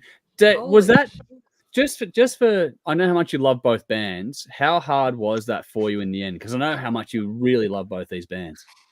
It wasn't an easy decision. It really wasn't. But ask me next week, and I'll probably pick Nightwish. But I'm just feeling really old school this week. Yep. Just Maiden, heavy metal, classic. Cool. All righty. Wow. Let's go to Conrad next before we blow up his phone again. Iron Maiden or Nightwish? Which way are you leaning on this battle, our friend? It's got to be Live After Death for me. I've got this double vinyl. Wow. I love this record. It's fantastic. Yeah, and just seeing that tour, Somewhere Back on Time tour, when that came back to us, when they came back to Australia, that was just amazeballs. So good. So yeah, it's just a great record. I love pulling out the gatefold and looking at all the pictures. It just makes me feel like, you know, I'm you know, a little kid, a young teenage metalhead again, you know, when I was quite young. And yeah, I love looking at all the pictures on that. There's a lot to look at. So it's a great record. So yeah. And to think it was at Shell Harbour Workers Club. That tour came to Shell Harbour Workers Club in Wollongong. Wow. It's like, what the fuck? Yeah. I don't think they got Arena. 4 nights. So Shell Harbour Workers Club. Shell Harbour Workers Club in Wollongong. I don't think they would have got that whole production in there somehow. They would have doubt that. Very much doubt they would have got the whole production in there. But yeah. That would have been amazing to have seen it at Shell Harbour Workers Club. It's only about 20 minutes down the road from where my parents live, actually. So yeah. Wow.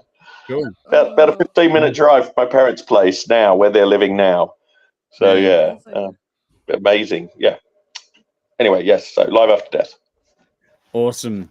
All right. So which means basically, long story short, if any one of us goes with Iron Maiden, then it's game over. But we'll still go through and get the results anyway. That said, Belle, the floor is yours. Oh, all right. Well, like Dave, this is my first Iron Maiden album, and Conrad was just talking about the gatefolds. I've got it here. The pictures. Yes.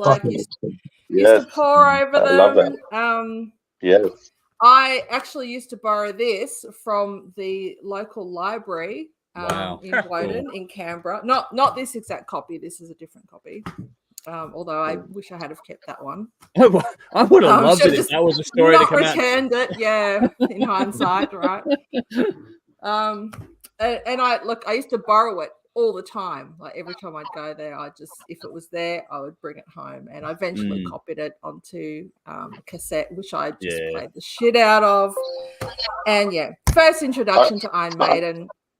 And I still love my old favorites from it: 2 Minutes to Midnight, Number of the Beast, Hallowed Be Thy Name, Run to the Hills, etc., etc. There wasn't a song on here that I didn't like. But this week, I've strangely come to appreciate some of the songs that weren't amongst my, favorites on there. Okay. Nice. And I say it's strange because I've never stopped listening to this album after all these years for any great length of time. But this week I found songs like Revelations, Children of the Damned, and Phantom of the Opera really grabbing my attention. Actually, when I heard Ghost's cover of Phantom of the Opera, that was when that song really just kind of I just came to appreciate it. It's a brilliant cover. And so listening to this album this week, it was like I gained a whole new appreciation for that song. Anyway, so these guys just write a great song, really. That's what it comes down to. But not only that, they perform the hell out of them live. So these songs were recorded in, 84, 85? I'm not sure. Yeah, I know this came out in 85. But the point being, I've seen Iron Maiden once, but they were energetic on stage when I saw them some 30 years after this was recorded as what they were on this album. And this album is which means this album is no fluke. Like, they are just a stellar live band. And I'm seeing them later this year, and I can't fucking wait. I know it's gonna be awesome. Yeah, I've seen that show. So I know it's a good show. The one that they're touring on now. Yeah. The one that's touring on now. I've just seen it not too long ago, so I know it's brilliant. You're going to love it. Fantastic. Can't wait. I'll be there too, but in Melbourne.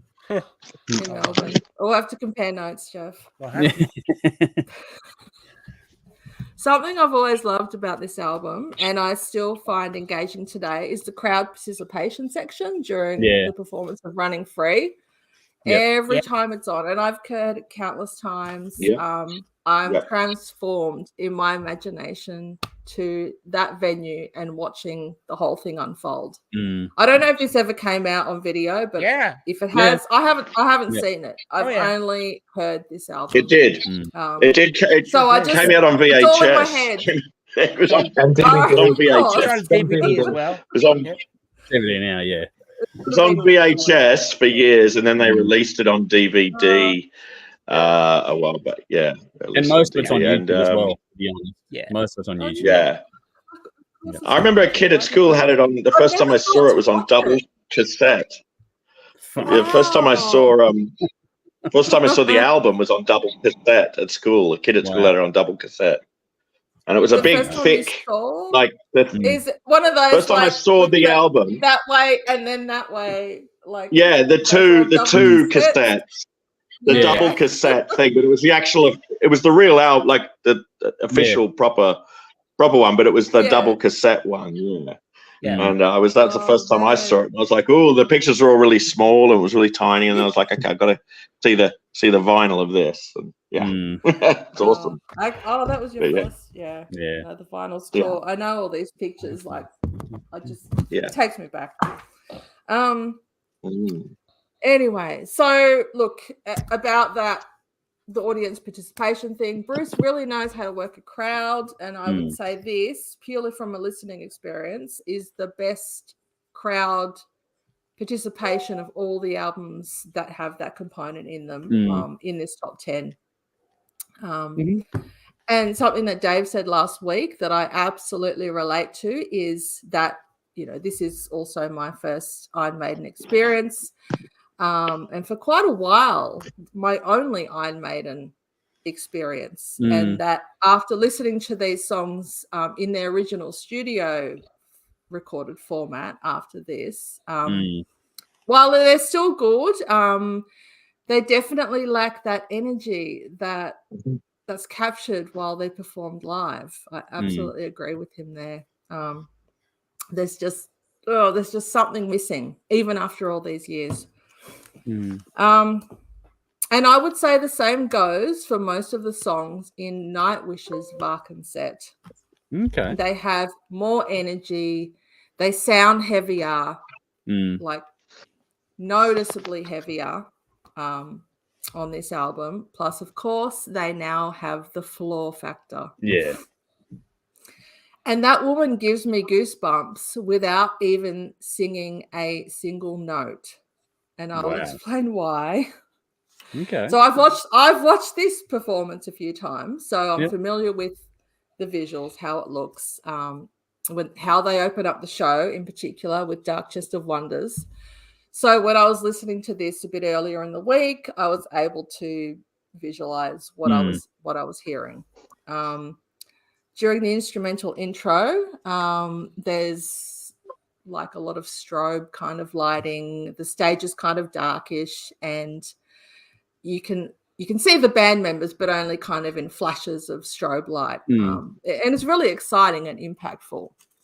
And just before the first vocal line, Floor enters the stage from the back, walks right up to the microphone. I think most of us here have seen this performance. The crowd are already going nuts, but when she walks on stage, there's this huge surge in crowd noise and cheering. Now, she's only been with the band for a few months by this point, just touring. And I'm guessing not everyone in the crowd even knew who she was. They did. Yeah, absolutely. So to hear them all going nuts when she walks onto the stage, effectively giving her a really warm welcome, is incredibly moving. And it gave me goosebumps. That's what gave me goosebumps before she even sang a note. And I pictured it, but this is on, I think it was Tuesday when I was listening to it. This happened. I'm like, oh God. Yeah. So, and she hadn't even started singing. And then she started singing. Dark Chest of Wonders is an absolute banger. Definitely the right song to open their set with. The entire band are on fire. They sound incredible and absolutely deserve the adoration of the crowd and to be headlining a festival. And I won't go into a full-blown review because we've done this album before, but I have a point to this. So taking all this in during the course of the first song, I'm just going to say I literally started crying because I was so moved and overcome with emotion. That's what music should do. That's what it is. It's not even a sad song. No, it's not, but that it's not even a sad song. But I just like, and this doesn't happen every time I listen to this album. Like it just, for some reason, it happened on Tuesday. Yeah, it did. It happened. And I just come off the back of Live After Death, and this came on, and this song, and I was just picturing all this, and I'm just like, oh my God. So cool. That was the decider for me. Until that moment, I was actually in lockdown with myself over which album I was going to pick, the old favorite, which is incredibly dear to me, or the new favorite, which has completely captured my heart and soul. How can I not go with the album that within a minute or two has me in tears? This band have just gotten under my skin in a massive way, more than Maiden ever has. So that said, if Maiden go through, I'll be happy, but my vote goes to Nightwish tonight. Wow. That's cool. And I am grateful for you sharing that kind of stuff too, because I think that the more we can sort of add that context to these things, because I think that's music is emotion at its core, and that's what I think we all feel when we listen to certain things. If it does that to you, then it's doing something right. I had the same experience at Unleashed Archers. I had tears in my eyes because of the energy that was coming from the audience, and then the band was giving it back, and it just goosebumps and tears. I was like, "Holy fuck!" Yeah. I wasn't even expecting to write anything. I was just going to write about Live After Death because I hadn't, and then just say, you know, Nightwish is awesome, whatever. But just that experience on Tuesday, I just thought, no, I'm going to share that, and because it was what made it decide for me that that was the one to go with. So no, sort of had to explain why. But I love it, and I reckon that's great. And I think the more we do that, the better off everyone is, not just us, but the people sort of consuming this at home or whatever later on. I think it validating that conversation about how music can impact you emotionally is such an important part of why it's also important to us as people. I think there's 2 albums I've listened to this week that have had similar effects to me, where it's like fucking wow, just moments where you sit there and go, how the fuck, and then you feel a thing and it wells you up. So yeah, there's music does that to me on a regular, different albums, different times, but certain songs will hit you no matter what. All right, all that said, now it can't be a clean sweep, which is a good thing. We rarely get those.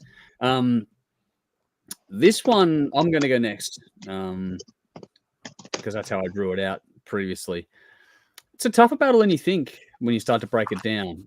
When you listen to them both back to back, like I tend to do, I did it like 3 times in a row over a couple of days and just listen to them back to back. And yeah, they're really both fantastic albums. I mean, through this whole process, none of them have been bad albums. It's just a case of, trying to find one that's better than the other one. They're both damn well done. They both feel great. Both sound great. Both give you exactly what you want out of a live show. They both feel like you're in the room, all that kind of stuff. They're hard to fault from the pair of them. I think this is really, really tight. And like last week, I said it last week where it came down to the slimmest of fucking margins. I had to do the same thing this time around too. You have to go and find holes to make your decision for you, which is actually mean, but you got to try and make a way to come and find a decision. But all that said, I'm not going to. Everyone's said all the things that I could possibly say about both these albums. I can't speak to that any more eloquently than anyone has tonight. But I was surprised by just how challenging this battle was. I would have gone into this thinking it was just a fucking, a whitewash and be done, but it's not. It's not even close to a whitewash. It's actually really, really tough. So it caught me off guard just how challenging this battle was. Like I said, it came down to little things, and that's where it's going to be. I think that both bands are really strong on their performances, but I think one band in particular was clearly at the peak of their powers, whereas Ellen was still finding their way through things, still doing a great, great job, but still finding their way through things. And there were some small things in regard to technical mixing aspects that different volumes of different things and different songs, which kind of pulled me out of the moment and the emotive weight that I was feeling, versus one album just kept a consistent level all the way through. So it's going to be Maiden for me. It's just the smallest of details did it for me, but it's going to be Maiden. I think, Bell, you mentioned that Bruce is putting on an all-timer. Like the interaction with Running Free and that kind of stuff, and how he gets the crowd going and how you can feel that through the speakers is just something remarkable. Having seen the band, you go back there in yourself, but it's just a wow moment captured on a record where everyone was just so invested and engaged in the show. It was just brilliant. Not to take away from what Floor and what Nightwish did, I think was brilliant. But for example, at the beginning of I Wish I Had an Angel, there was an audio level which wasn't quite what I wanted it to be and that kind of stuff. So just for the slickness and for the moment, I'm going to go with Live After Death, even though it was an earlier produced album. But Nightwish, Showtime, Storytime, even though it gets eliminated by my vote now, I think it's a fantastic album. And if you haven't checked it out, please, please do. I know it's done, but Jeff, we always get the final thoughts from whoever is to go. So your thoughts and let us know where you would have landed anyway. Absolutely. So yeah, we got Iron Maiden, Live After Death, 1985 versus Nightwish, Showtime, Storytime, 2013. So it's only 11 years old. Yeah.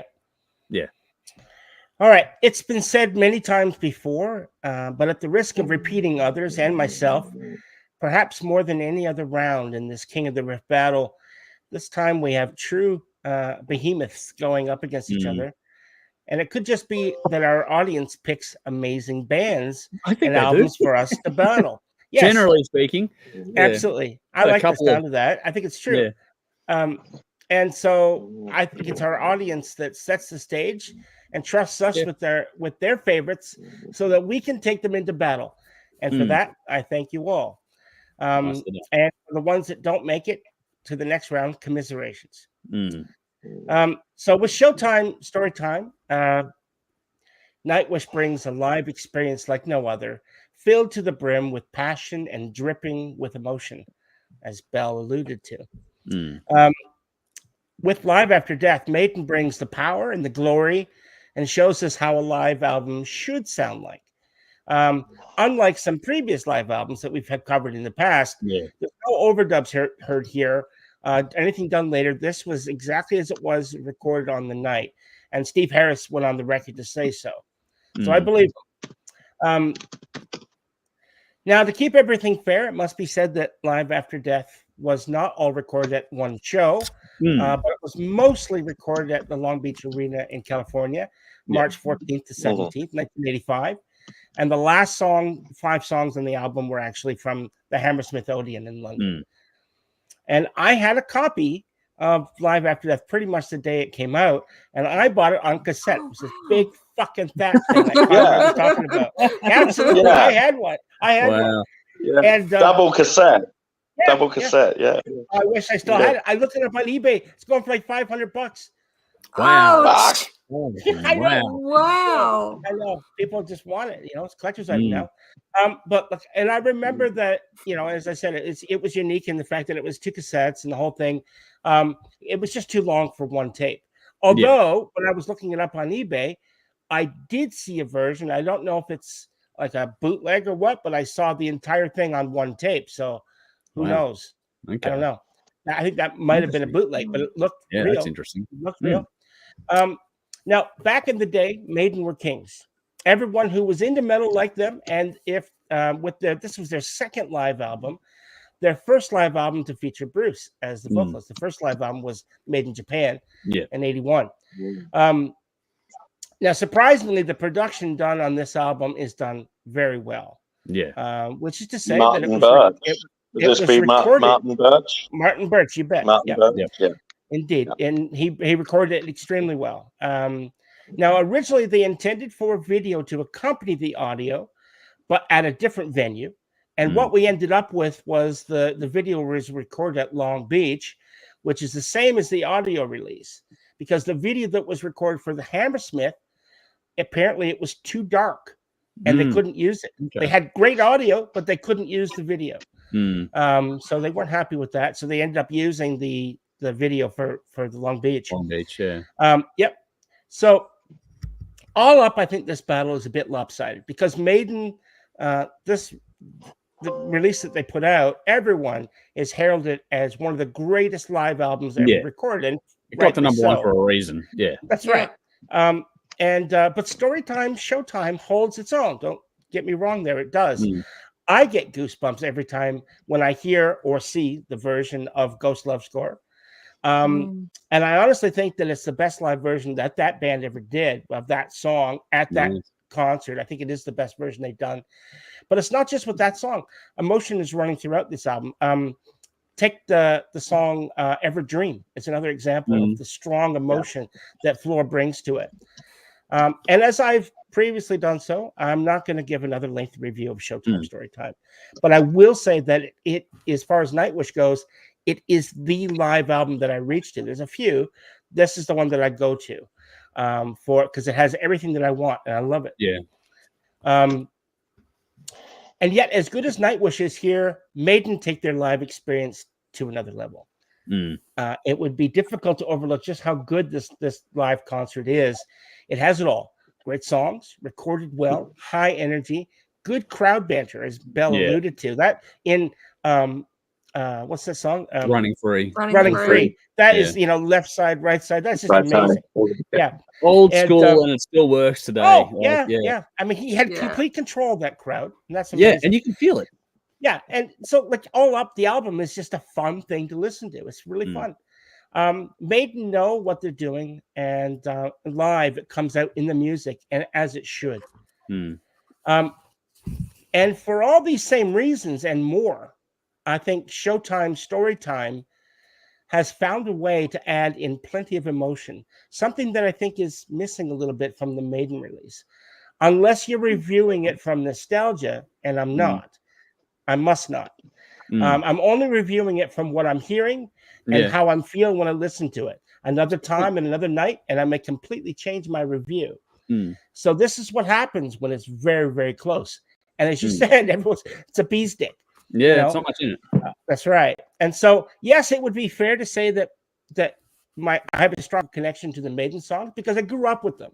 All through my teens, and so that's why this is so very difficult. And what Floor brings to the music, all of which she didn't write, she didn't compose, and she didn't record any of it. Yeah. She's taking someone else's work and make it firmly her own music, and that's very, very difficult to do. Now, this show was recorded entirely on the night of August 3rd, 2013. And also, you have to factor in the fact that she's only been in the band for a very short time when this was recorded. And she wasn't even a full-time member of the band yet. Yeah, that wouldn't happen until October 9th. Okay. So I have no doubt that her inclusion in the band was in no small part due to her performance here. Probably, without a doubt. And I don't think the same thing in Melbourne a few months earlier, dude. Yeah, but I'm saying when this is what would have been seen by the world, and when they would look back and thinking like, they're all sitting around when she wouldn't have been in the room, I'm sure they would have went, how did she fucking go at fucking amazing. So look, I don't think that Maiden held anything back on Live After Death, and as a Maiden fan, it has everything that one would want. It's truly a behemoth and a joy, as I said, to listen to it, and it genuinely deserves to win. And yet Showtime Storytime is one of those rare live albums that does it all. And when you throw in the fact that it's got a brand new vocalist into the mix, you either get a train wreck, or as you have here, you get to witness true magic that was performed on that stage on that night. And it is for this reason that my vote goes for the King of the Riff for Nightwish. Wow. Nice. Wow. There we go. Still means that Maiden goes through, but that's a really cool counterpoint. Just the wild card, wasn't I? Everyone was expecting me to pick Nightwish. No, I wasn't sure which way you were going to go because I know how there was no bad choice. No, that's right. No bad choice. Right. They're both amazing. I don't know what it was about. It was for me. It was emotion, and that's really exactly. It was Belle. Perhaps if I had I don't know, on a different day, if I was in a bad mood, I don't know. Yeah, you'll never know, and that's the beauty thing of it. Yeah. But that means that we can both. Any other week, I would have done Nightwish. Just this week, felt Maiden. But we can always go back and listen to these albums and still have that joy every time we spin them. That's going to be the thing about it. Exactly. There's nothing wrong with them. Like I said, there's no bad choice, but we have to make a choice, and so we made. Happy with either. Yeah, exactly. Like I would have been happy to listen to either of these ones again. Like, okay, cool. Like, and I will go back to them both again. Which is yeah. But for us, Iron Maiden goes through to the next round. The audience, though, had a different tree to go through with us. They had Iron Maiden like everyone else did because it was Iron Maiden making their first appearance in King of the Riff this time around. But they were going up against fucking hell. They were going up against Metallica, Live Ship, Binge, and Purge. And the reason for that is because in our battle, Nightwish beat Metallica, but in the public battle, Metallica beat Nightwish. So we're in a different way last time around. This time around, what we thought, like our contest was tight between Maiden and Nightwish. Safe to say between Maiden and Metallica, it was not even close. It was a fair old flogging, actually. I think Metallica were lucky to get a quarter of the vote, to be honest. Really? It was a landslide. It was a bloodbath. So Iron Maiden comfortably beat Metallica in the audience poll, which means we are on the same page now with the audience and us for this particular seeding of things as it plays out. So next week, this sets things up for the finale of King of the Riff for this season. So it's for us, it's going to be Judas Priest versus Thin Lizzy next week. The audience will have a different one, so stick around for our socials because the audience vote is going to be different. So for us, it's Priest versus Thin Lizzy, and it'll be Iron Maiden versus Deep Purple, and then the winners of those two go head to head in the final thing. So we're doing 3 rounds next week to wrap this one up and put a nice little bow on it and pick our final winners for it all. Audience will have different trees, so just pay attention to the social media posts that will come up in the coming days for everyone to vote on so we can go and sort things out in that regard. Alrighty, that being so, let's see what the audience say about this battle before we move on here. Lou Sassol is here. Good to see you. It was a little while ago, my apologies, but they've gone, what's up, guys? I'm robbing a bank this morning. Fuck it. Good luck with that. It was posted. If he gets caught, he's gonna have a loose asshole. Yeah. That's true. Don't drop the soap. Bash is saying Nightwish. So there's more love for Nightwish. Kevin finally turned up. Good to see you. Hello, kids. Live after this. Gets my vote. Got my tickets for Maiden November 1st. Can't wait. I bet that is a cracking tour coming up. Michael said this tour was Festival Hall in 85. Not sure if any other old farts went as well. Jolie and me looking forward to Maiden in September in Melbourne as well. So there we go. I'll be there. Yep. There we go. I'll be wearing my orange hat. How's that? You'll see me outside. You'll go and find Jeff by orange hat.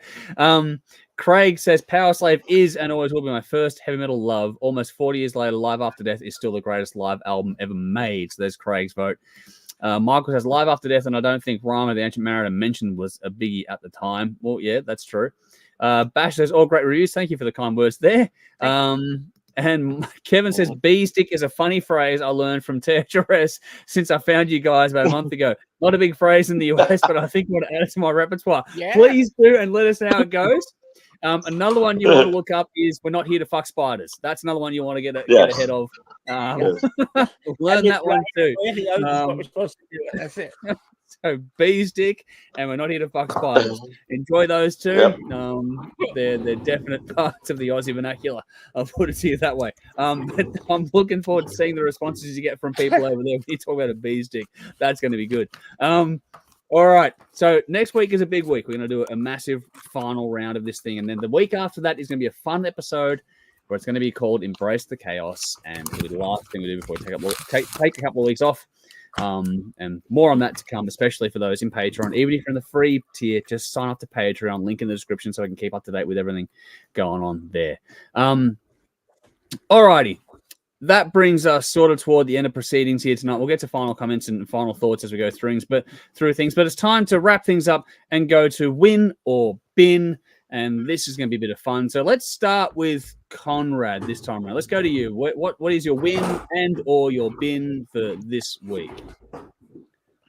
Oh, shit. I wasn't prepared for that. You're going to have to come back. So all right, I'll come back to you.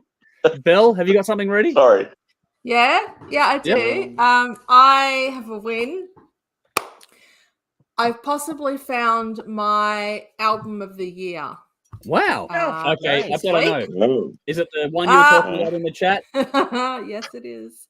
Oh my God, there's one of my songs of the year on that one already. Fuck me. Shit, like I have so many songs of the year. No, in the chat, Jeff. In the chat. No spoilers. Come on, man. All right, no spoilers. I was actually gonna say what it was, but that's don't say it. Don't say it then. I can say it. Because we're only halfway through. Another go ahead then. It's a good fucking album. Just say it. Come along and just blow this out of the water, and I hope it does, because shit, like who wants more good music? I do anyway. Yes. So Evergrey's Theories of Emptiness. So their album that came out. What an album! My God. Oh, so you've heard it? Yeah, I'll be seeing them next month in at Bloodstock. Conrad, you're my bin tonight because I want to see that band. You're such a fucking cunt. Every band I want to see, you just you're going to see them, or you've already seen them, or I'll be on more. Yeah, I saw them in Melbourne a while back, but they didn't play in Melbourne. So bad. Yeah. Yes, I would travel. They'll be playing Bloodstock. I'll take pictures. I'll take pictures and send them. I'll send you some pics. Thanks, Conrad. We can live vicariously through Conrad. There we go. Don't we all? Yeah. So look, this album's great, and because I'm new to this band, they've passed me by. They've been around for quite a while. They've got a huge back catalogue. So off the back of this, you won't be disappointed. Go back. A win, a bonus win, a double win is to sort of go back through their back catalogue. Such a good plan on doing. Yeah. So discovering new band and an awesome album. That's my win. Nice. And I do have a bin. I got a speeding fine in the mail this afternoon. Leadfoot Bell. I was like, it was like 74 in a 60 zone. Oh wow! You didn't halfway it, like. There's no gray area there. I don't even remember. I don't like. There's bugger all speeding cameras or even police presence down here in Tasmania. Yeah. So I don't know like where it happened, but anyway, it happened, and oopsie. That would be pretty expensive. It's like $150 and 2 demerit points. So what's 74 and a 60? It's Tasmania. They don't charge a whole lot for anything. Oh, yeah. Victoria. I've been charged almost 5 times that much for doing less. Like for a year, it's like $600, which is just so cheap compared to what it was in Canberra before I moved here 5 years ago, even. So so I'll take it. You know, my bad, but still, it was not a very nice. Not a very nice surprise, I bet not. I know. My bad. All right, Conrad, are you ready, or you need more time? Yeah. I know this is a first world problem and a problem that I have, and you guys don't experience too much. But it shits me when you have all of these concerts on the one night in London. You had Smashing Pumpkins, Scorpions with Extreme, and Gary Newman all on the one night, and it was like, who the fuck do I go and see? So you don't have that problem so much. You don't have that problem so much in Oz, but you know, it is frustrating here in London when everyone plays on the same night. You're like, fuck. So yeah, that shits me a bit. So that's promoters, I guess, but they're not going to be like, okay, let's work with one another and not put them on the same night. No, it's not in their interest to do that. So yeah, that's my little gripe. Sometimes you got to choose, and that's frustrating. Nice. Spoiled for choice. All right. Cool. Spoiled for choice. Nice. Yeah. It's a good and bad thing at the same time, but I'll wear that. All right, Jeff, let's go to you. What have you got for us this week? Well, I got a win and a bin. So my win was obviously having this last week off, and then last Friday going to see Unleash the Archers, which was fucking. I've been to a lot of concerts. Yeah, a lot of concerts. I don't think I've ever been to a concert that had more energy, and from the crowd.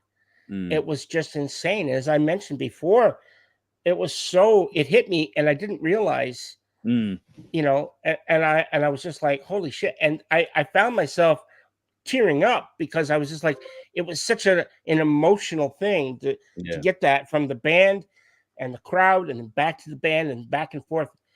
And it was just like, and it was very close. I was like, 4 or 5 rows from the front as well. Took a shitload of pictures and stuff. Maybe I'll give you some. I'll post some up. Some video as well. I tried to do a video thing like, hey, and Jeff from the Hard Rock Show, fucking couldn't hear a thing. It was like, no, you can't do that. Yeah, that's and then my highlight, of course, of the night on that night was one of Dave's mates. I'm standing in line, and this guy comes up and goes, "Are you Jeff?" I'm like, "Yeah." I'm thinking, like, who the fuck is this? And then he goes, "Are you on the Hard Rock Show?" And I'm like, "Yeah."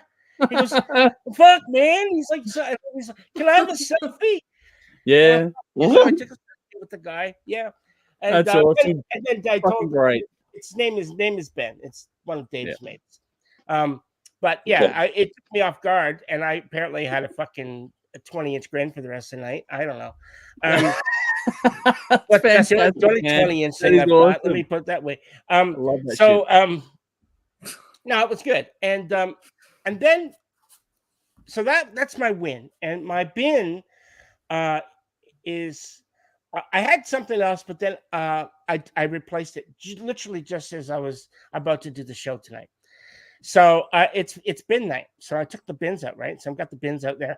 And then there was some other things. And so I'm rushing to get, to carry stuff out. So I've already got the bins, and I'm like, oh, fuck, I got to take this other bag, and I got to hold this.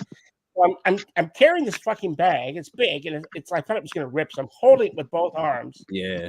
And I get it out there, and I'm halfway across the street, and then my fucking my track pants, which have like the loosest fucking elastic band, drop. There I am, because I had just put them on. I was going fucking like all that wouldn't go with no fucking jocks. So here I am with fucking track pants, and I'm standing there, and I'm like, I had to fucking drop the fucking thing and put my pants up. I thought if any neighbors see, they're gonna fucking call the cops. I'm gonna be fucking done for streaking. Oh my god! Free balling or putting the bins out. That's great. Yeah, yes, exactly. So I'm just like, I'm looking around. I don't think there was anyone there, but I live in a little cul-de-sac thing. Yeah, so, they got houses across from me and around, but I don't know. I didn't see anybody laughing or making any noises. I didn't see anybody with binoculars. I would have been laughing. Microscope.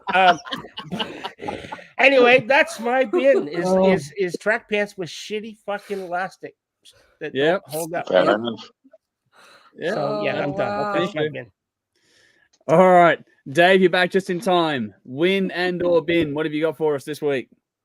I have 2 bins. No win. Look. This gets a forewarning. This isn't directed at anyone on the panel or any of the audience or any of the patrons. Everyone just do what you do. But I got 2 things. They're related. This is just me being me. But the THO's Tastemakers playlist last week, it was invaded in my happy space, basically, with some of the genres that were within there. There were 3 black metal songs, there was an EDM song, and there was a fucking new metal song. And it's like everything that I hate all at once. And it's like a third in my happy space. And I don't think people fully get just how much some genres of music make my fucking skin crawl, which leads into the second bin. Yeah. And I have told nobody about this, and I can't believe I'm sharing it. When Julia sees this, she's going to be like, what the fuck? Why didn't you tell me? We're going to have a conversation. So sorry, but anxiety attacks. I have never had one before, and it's not a good thing. I fucking hated it. Heart's pounding, hands are fucking shaking. I can't deal with this shit. I joined the hard rock show. I didn't join the fucking brutal black metal show. I didn't join the fucking fake EDM show. And it really made my fucking skin crawl, and I did not know what the fuck to do. So that shit can get in the bin. Yeah. But that's just me. I just can't deal with some shit. So like I said earlier, I'm going to have to sit some things out. I just can't fucking deal with it. But so I'm sharing that shit, and I can get in the bin. So that fucked me over. No, well, first things first, thank you for sharing. Like, that's important to acknowledge first. Yeah, like, I'm big on having the conversation. Don't fucking keep things to yourself. Even though I did. You and I have had honest heart-to-hearts over the years as well. And just first of all, if you ever need anything, like I said before, man, reach out to me. Like, I'll chat all the time. You know that. Inactivity leads to misery. So if you've got a fucking problem, fucking deal with it. Exactly. So, that's the only thing I'm going to have to do. I'm going to have to sit some shit out. I just can't think of any other way not to. No, and that's right. And what I want you to do, just so everyone knows on this one too, if something like that is impacting you, let me know, man. Like, just let me know so I can. I'm happy. Yeah, I don't want to fuck things up for everyone else. I mean, I'm obviously the minority. Everyone else can deal with this shit. Or maybe, Conrad can't. But I'm your fucking team. Yeah, but the point at the end of the day for everyone here is it's meant to be fun. Okay, and that's the first call. I'm one out of the panel, and one out of the group, and one out of the audience. I can't fuck things up for everybody else. I don't think you're one. I think there are everybody else can find a way to appreciate that shit. I am one. I don't think they did though, Dave. I think there are others. Everyone else had something nice that you don't really get how much it makes my fucking skin crawl. Yeah, and this is the point where everyone is themselves. And everyone should be themselves, and that's where I can't be the one to rock the fucking boat. It's bigger than me. No, but it's not rocking the boat, man. It's about keeping it fun. Because what happens is, if we keep rocking the boat for you, then it's going to be less fun for you down the line. I don't want to do that to you. So we'll work together to make us. We'll find a happy medium then. But I'm happy. I don't want to. Like I said, just do what you do. I will sit things out if I have to. I'll govern myself. It's the only conclusion I can come to. It was an unusual week. It was an unusual week. The only thing who the fuck is nominating EDM for a rock show? Seriously. It was a backup track, and this is where I say to people, if you want to get more involved in this, want to make sure things like that don't happen again, for those that don't want it, then get involved in Patreon and just get in the chat. It's really fuck all to get involved at that level of things. So it's a couple of bucks a month if you want to help us out, cover costs, and help us get more done. Then that would help us out a lot. Just anything you can do there, and you'll get involved in that sort of playlist creation and save Dave's sanity. Please do. Join Patreon. Save days. Because I don't want to. It's not about me. I don't want to fucking nominate songs. I don't want to fucking vote. I don't want to be involved in this shit. It's what the audience wants, but there's some things I just can't do. It's not about being a fucking wuss. It's not about being a sook. Okay, it's but Dave, about fucking whatever. Yeah, and I fully appreciate what you're saying, and I love where your heart is. I just want you to talk to me as well if things like this come up again. All right? Yeah, deal. Right, cool, deal. We'll work it behind the scenes. We'll make it work. But this is how it works. Like, you're getting an insight now into how we work as a group. Just for those watching, I know it's a bit of a long-winded segue, and we got off to the sleeve. Yeah, and that's how we work. Even behind the scenes, this chat we're having now is the same sort of chat we have behind the scenes when things like this come up. And I would rather we be, open with people on that sort of stuff as well, as opposed to the other way around. And that's what it's all about. We encourage people to share the emotive weight of music, and this is what you've just done here as well. So thank you for sharing that with us. And like I said, we'll work it out behind the scenes more, but just talk to me, man. It's always, I'm happy to just let me know. It helps me to let me know. All right, I'm going to move us along, and I've got a fun one because my bin and my win are both one and the same thing, which is weird. I live in a very small part of the world. Everyone knows everyone in town. It's quite odd. Jody and myself go into town and have a Monday, because the weekends for us up here are Sunday and Monday, because that's what Jody's full-time work hours are. And she has those days off. We go on Monday because nothing's open on Sunday. It's backwards here. Nothing is open on Sunday at all. So we go and have like a brunch thing together on Monday as our little day to do something together. And I'll get recognized just from because I do deliveries in town. People will recognize you and all sorts of stuff. So it's a very, very small community that everyone knows everyone. So when you think of a small place like that, getting a bigger thing like Guzman y Gomez when it comes to town and opens up is a big event. So the win is having GYG for the first time. It's actually closer to me here than it was when I was living in Mill Park in Melbourne. God. So Guzman y Gomez is a highlight, believe it or not. It's a new thing opening up now. So this is the win, like having a new restaurant open up. Belle, I'm sure you can relate, surely, to how this feels. They don't even have one in the whole of Tasmania, and yet they get one in the bumfuck Queensland, where apparently everyone knows everyone. Fuck. Bumblefuck Nick Town, you get one. Yeah, I know. I'm in the middle of nowhere. I guarantee the population's smaller. But anyway, the funny thing is about it, though, is that while it's a great thing, it's the win of the week to have Guzman y Gomez open up. The bin is where they chose to locate the fucking store. Okay? It's a small town. It's at the worst fucking intersection to have another drive-through, which is right next to the McDonald's drive-through, which causes pandemonium because people can't drive that intersection at the best of times. They had traffic controllers out there when they opened up the fucking place today. Oh, wow. That's how fucking insane the shit gets. So my win is having my win where the fuck they put it and what it's going to do to that whole intersection for time to come until people get over this whole novelty of something being new in town, because it's very rare indeed that these things happen. So that's where it's at. My win and bin are one and the same. GYG, both is a win and can get in the fucking bin for where they put the fucking store. But there you go. That's something new. Have you eaten it then? Have you tried? Not up here. No, not up here. But it's fucking great. Dave's one of my favorite stores. I've eaten in Melbourne. Yeah, we have. We enjoyed it in Melbourne.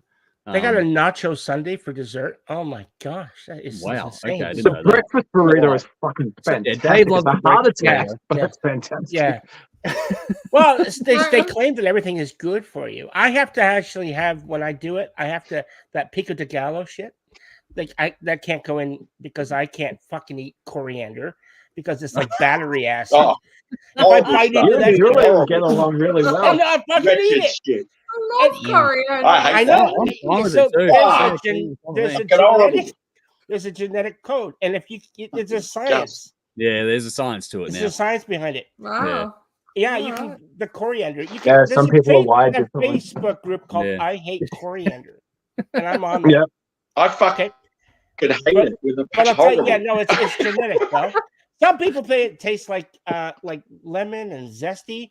And for those of us who have a genetic taste disorder, we can't handle it. It tastes like fucking dish soap and battery acid mixed. Yeah, it's horrible. You can't eat it. You take a bite and just spit the shit out because I'm like, your body says, don't eat that. whatever it is, you don't want to eat that. You know it's not the bad. herb equivalent of black metal. Yeah, but well done, Dave. No. That closes the circle nicely. Well done, Dave. I'll pay that one. Yeah. That's good. But exactly, that's how Dave must feel. There you go. Now you understand. Now we're on the same wavelength. We're on the same page. All we had to do is your fucking. Dave feels like. Yeah. Your bin and win saved us. Thank you, Andrew. Yeah, there we go. That's a good way got to got us on the page. Yep. All right. Let's go to some audience comments. And Vinny says they encourage you to break the law in Tassie. It helps them establish links to their siblings, if you get what I mean. Oh my god. Oh wow. Edge Crush says, wow, totally agree with you, Bell. Evergrey new album is unbelievable. Also, I was 14 kilometers over this week, 385 and 3 demerit points. I live in Victoria. So yeah, that's more like it. Yeah, that's more like it. That's what I yeah. Vinny's gone. My bin is we're now on egg rations due to bird flu. Yep. Another Aussie proverb for our friendly American. It's time to fuck chickens again. Wow.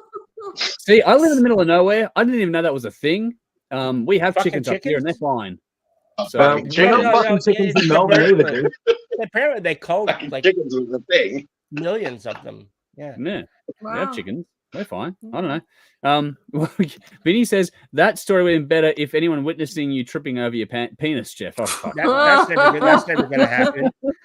It's cold, mate. It's shrinkage. Craig has said, night all. Good to see you. Thanks for jumping in. Bash says, was excited when Jimmy Page reacted with a heart on one of the Zepp posts. Unfortunately, it wasn't the real thing. Oh, that's unfortunate. Vinny says, you're a key pillar, Dave. I personally put forward some real, genuine, normal tracks this week after my weakest nomination last week. So there we go. There is some love going back the other way. But Vinny also says, I'm not excited by the GYG menu. It's sloppy beans. I farted for a fortnight after one of the burritos and became a brown crayon for quite a while. There we go. Oh, no. Right. Vinny, love you, man. I'm glad the emails I get from you are more serious than this. Michael says THRS eggs fresh from second thought, perhaps not. No, you don't. It'll take a long time to get from anywhere from up here. So they said the price of eggs could triple or even like 5 times what the price. Wow. So like a box of 18 eggs here is about like 15, 16, 17, almost $20. So that's my protein. Eggs. That's my source of protein. So can you imagine if a triple 5? What? You gotta pay $100 for? Bell just died. What happened? That's enough. Bell had enough. On that note, she fucking cracked it and gone. Eggs have it. Yeah. Wow. Yeah. No, look, I can't even imagine what they're going to be charging now for eggs. I buy them in the 18 packs. Yeah. So I'm not paying 50, 60, $70 for fucking eggs. Fuck that. No, fuck that. Bash has gone, should vax the chickens. Well, maybe they should. I don't know what's going to happen there. She flew the coop. Yeah. Well, nice. There we go. Oh, you are the sharp one amongst us. That is for sure. I don't know if we're going to get Bell back in time. I don't know what's happened there. Yeah, because we're about out of time now. I want to get us out of here before midnight. So, what up there? Oh, yeah. What's going on there? All right. So, yeah, what do we got here? Rowan says, make sure you get the mini items at GYG because the regular items come in at around 5,000 kilojoules. But, yeah, delicious. There we go. I've got to be mindful of that because Jody and I both. The extra big breakfast burrito is fucking brilliant. It's more cholesterol. All right. Well, hopefully Belle will come in, but if not, I will say goodbye on her behalf. But no, to wrap up here, thank you to everyone for jumping in and having fun with us tonight. That includes you guys here as well. So Dave beside me at the moment, Jeff all decked out in orange, and Conrad on the other portion of the screen below me there as well. Thank you for jumping in tonight. Thank you to all of you at home for watching and enjoying our stupidity. Hopefully you've taken something out of this and had some fun with us tonight. Johnny's jumped in here to say cheers. Good to see you. Hopefully you've been well as well. Hopefully you enjoyed the show. Good to see you. Thanks for saying something there. Bash says good night all as well. We are doing the final wrap-up. So next week is a big one. So it's the finale of King of the Riff for the live album edition. We're going to do 3 rounds in one. Build a playlist. We're going to do the next round of that, which is presents. I've got guess the song, and we've got all the usual stuff. Backyard banger. Get involved in the post put up earlier today to get your votes in on that one. The most popular one will be what we do next week. We're going to do the rest as we go through the weeks moving forward. yeah, we got a lot to get through as always, but that'll be more of the same thing next week. Michael's gone. Good night, all. Take care. Thanks. Same to you as well. Jolie, night, all. Good to see you as well as always. And Kevin says, have a great weekend, everyone. Likewise to you over there. Hopefully, have a great time ahead of you over there as well. But yeah, thank you to everyone for watching. Thank you for everyone for tuning in, whether you do so now or later on. Make sure you like, follow, subscribe, all the usual stuff. Details for us are in the description box, as are the reference tracks, everything we talked about tonight. So make sure you check out the music for yourself. Don't just take our word for it. What else? Check us out on TV, 10:30 p.m. Saturday night, Channel 31 in Melbourne, 10:30 p.m. Thursday night, Channel 44 in Adelaide, both locally on TV screens, on the CTV Plus app and on ctvplus.org.au. Please check out our Patreon page. Even if you get involved at the free level, so you can get like weekly updates of what we're putting out and what's going on, just to keep up to date. So we have a connection that you're guaranteed to get versus the hit and miss effect of social media these days. Want to build that community more than sort of miss things where people sort of, we see comments pretty often where people, oh, where'd this come from? We didn't see this one. It's like, I don't want that to happen. We want to see people not miss anything that they don't want to miss. So yeah, fingers crossed. People will jump in there. Like I said, even the free tier, but if you want to get involved in the Hot Rocks and Tastemaker side of things, where you decide what songs to talk about on the Songs of the Week part of the show, then it's just $2 a month to help us out. They help us cover costs and get things done on the show here as well. We greatly appreciate it, no matter what you can do, anything and everything there. It's a lot of fun. Rowan says, my win this week was that I sold my TV and DVR. I've detached myself from television. Wow. Well done, man. Nice. Let us know how that goes for you, because that's a TV, but why DVD? Movies are good, man. DVR. I don't think it's DVD. Yeah, so maybe, I don't know, but there's online stuff and computers. Like, Rowan's pretty tech savvy anyway, so we'll see how that works out. But I think that'll do it. Belle hasn't jumped back in, unfortunately, so I'll have to say goodbye on her behalf. Maybe her internet died. Maybe, yeah. Maybe the hamster finally died. Yeah. All this talk of GYG finally tipped the eggs finally just broke its back. So that's the end of that. Alrighty, we'll get out of here. Thank you all so much for tuning in. We'll see you all again, same time and place next week for a big week. This week, so one more week after that as well. So two shows to go before we take a couple of weeks off for the mid-year break. But more to come very soon, as always. My God. Say that 10 times fast. I'm not going to do that. Time to go. We'll see you soon, folks. Look after yourselves. Until next time around, I'm Andrew. We'll see you soon. As always, though, drink up. Rock on. Cheers. Rock on. There we go. Cheers. See you soon, folks. Look after yourselves. Have a great week, all. Bye.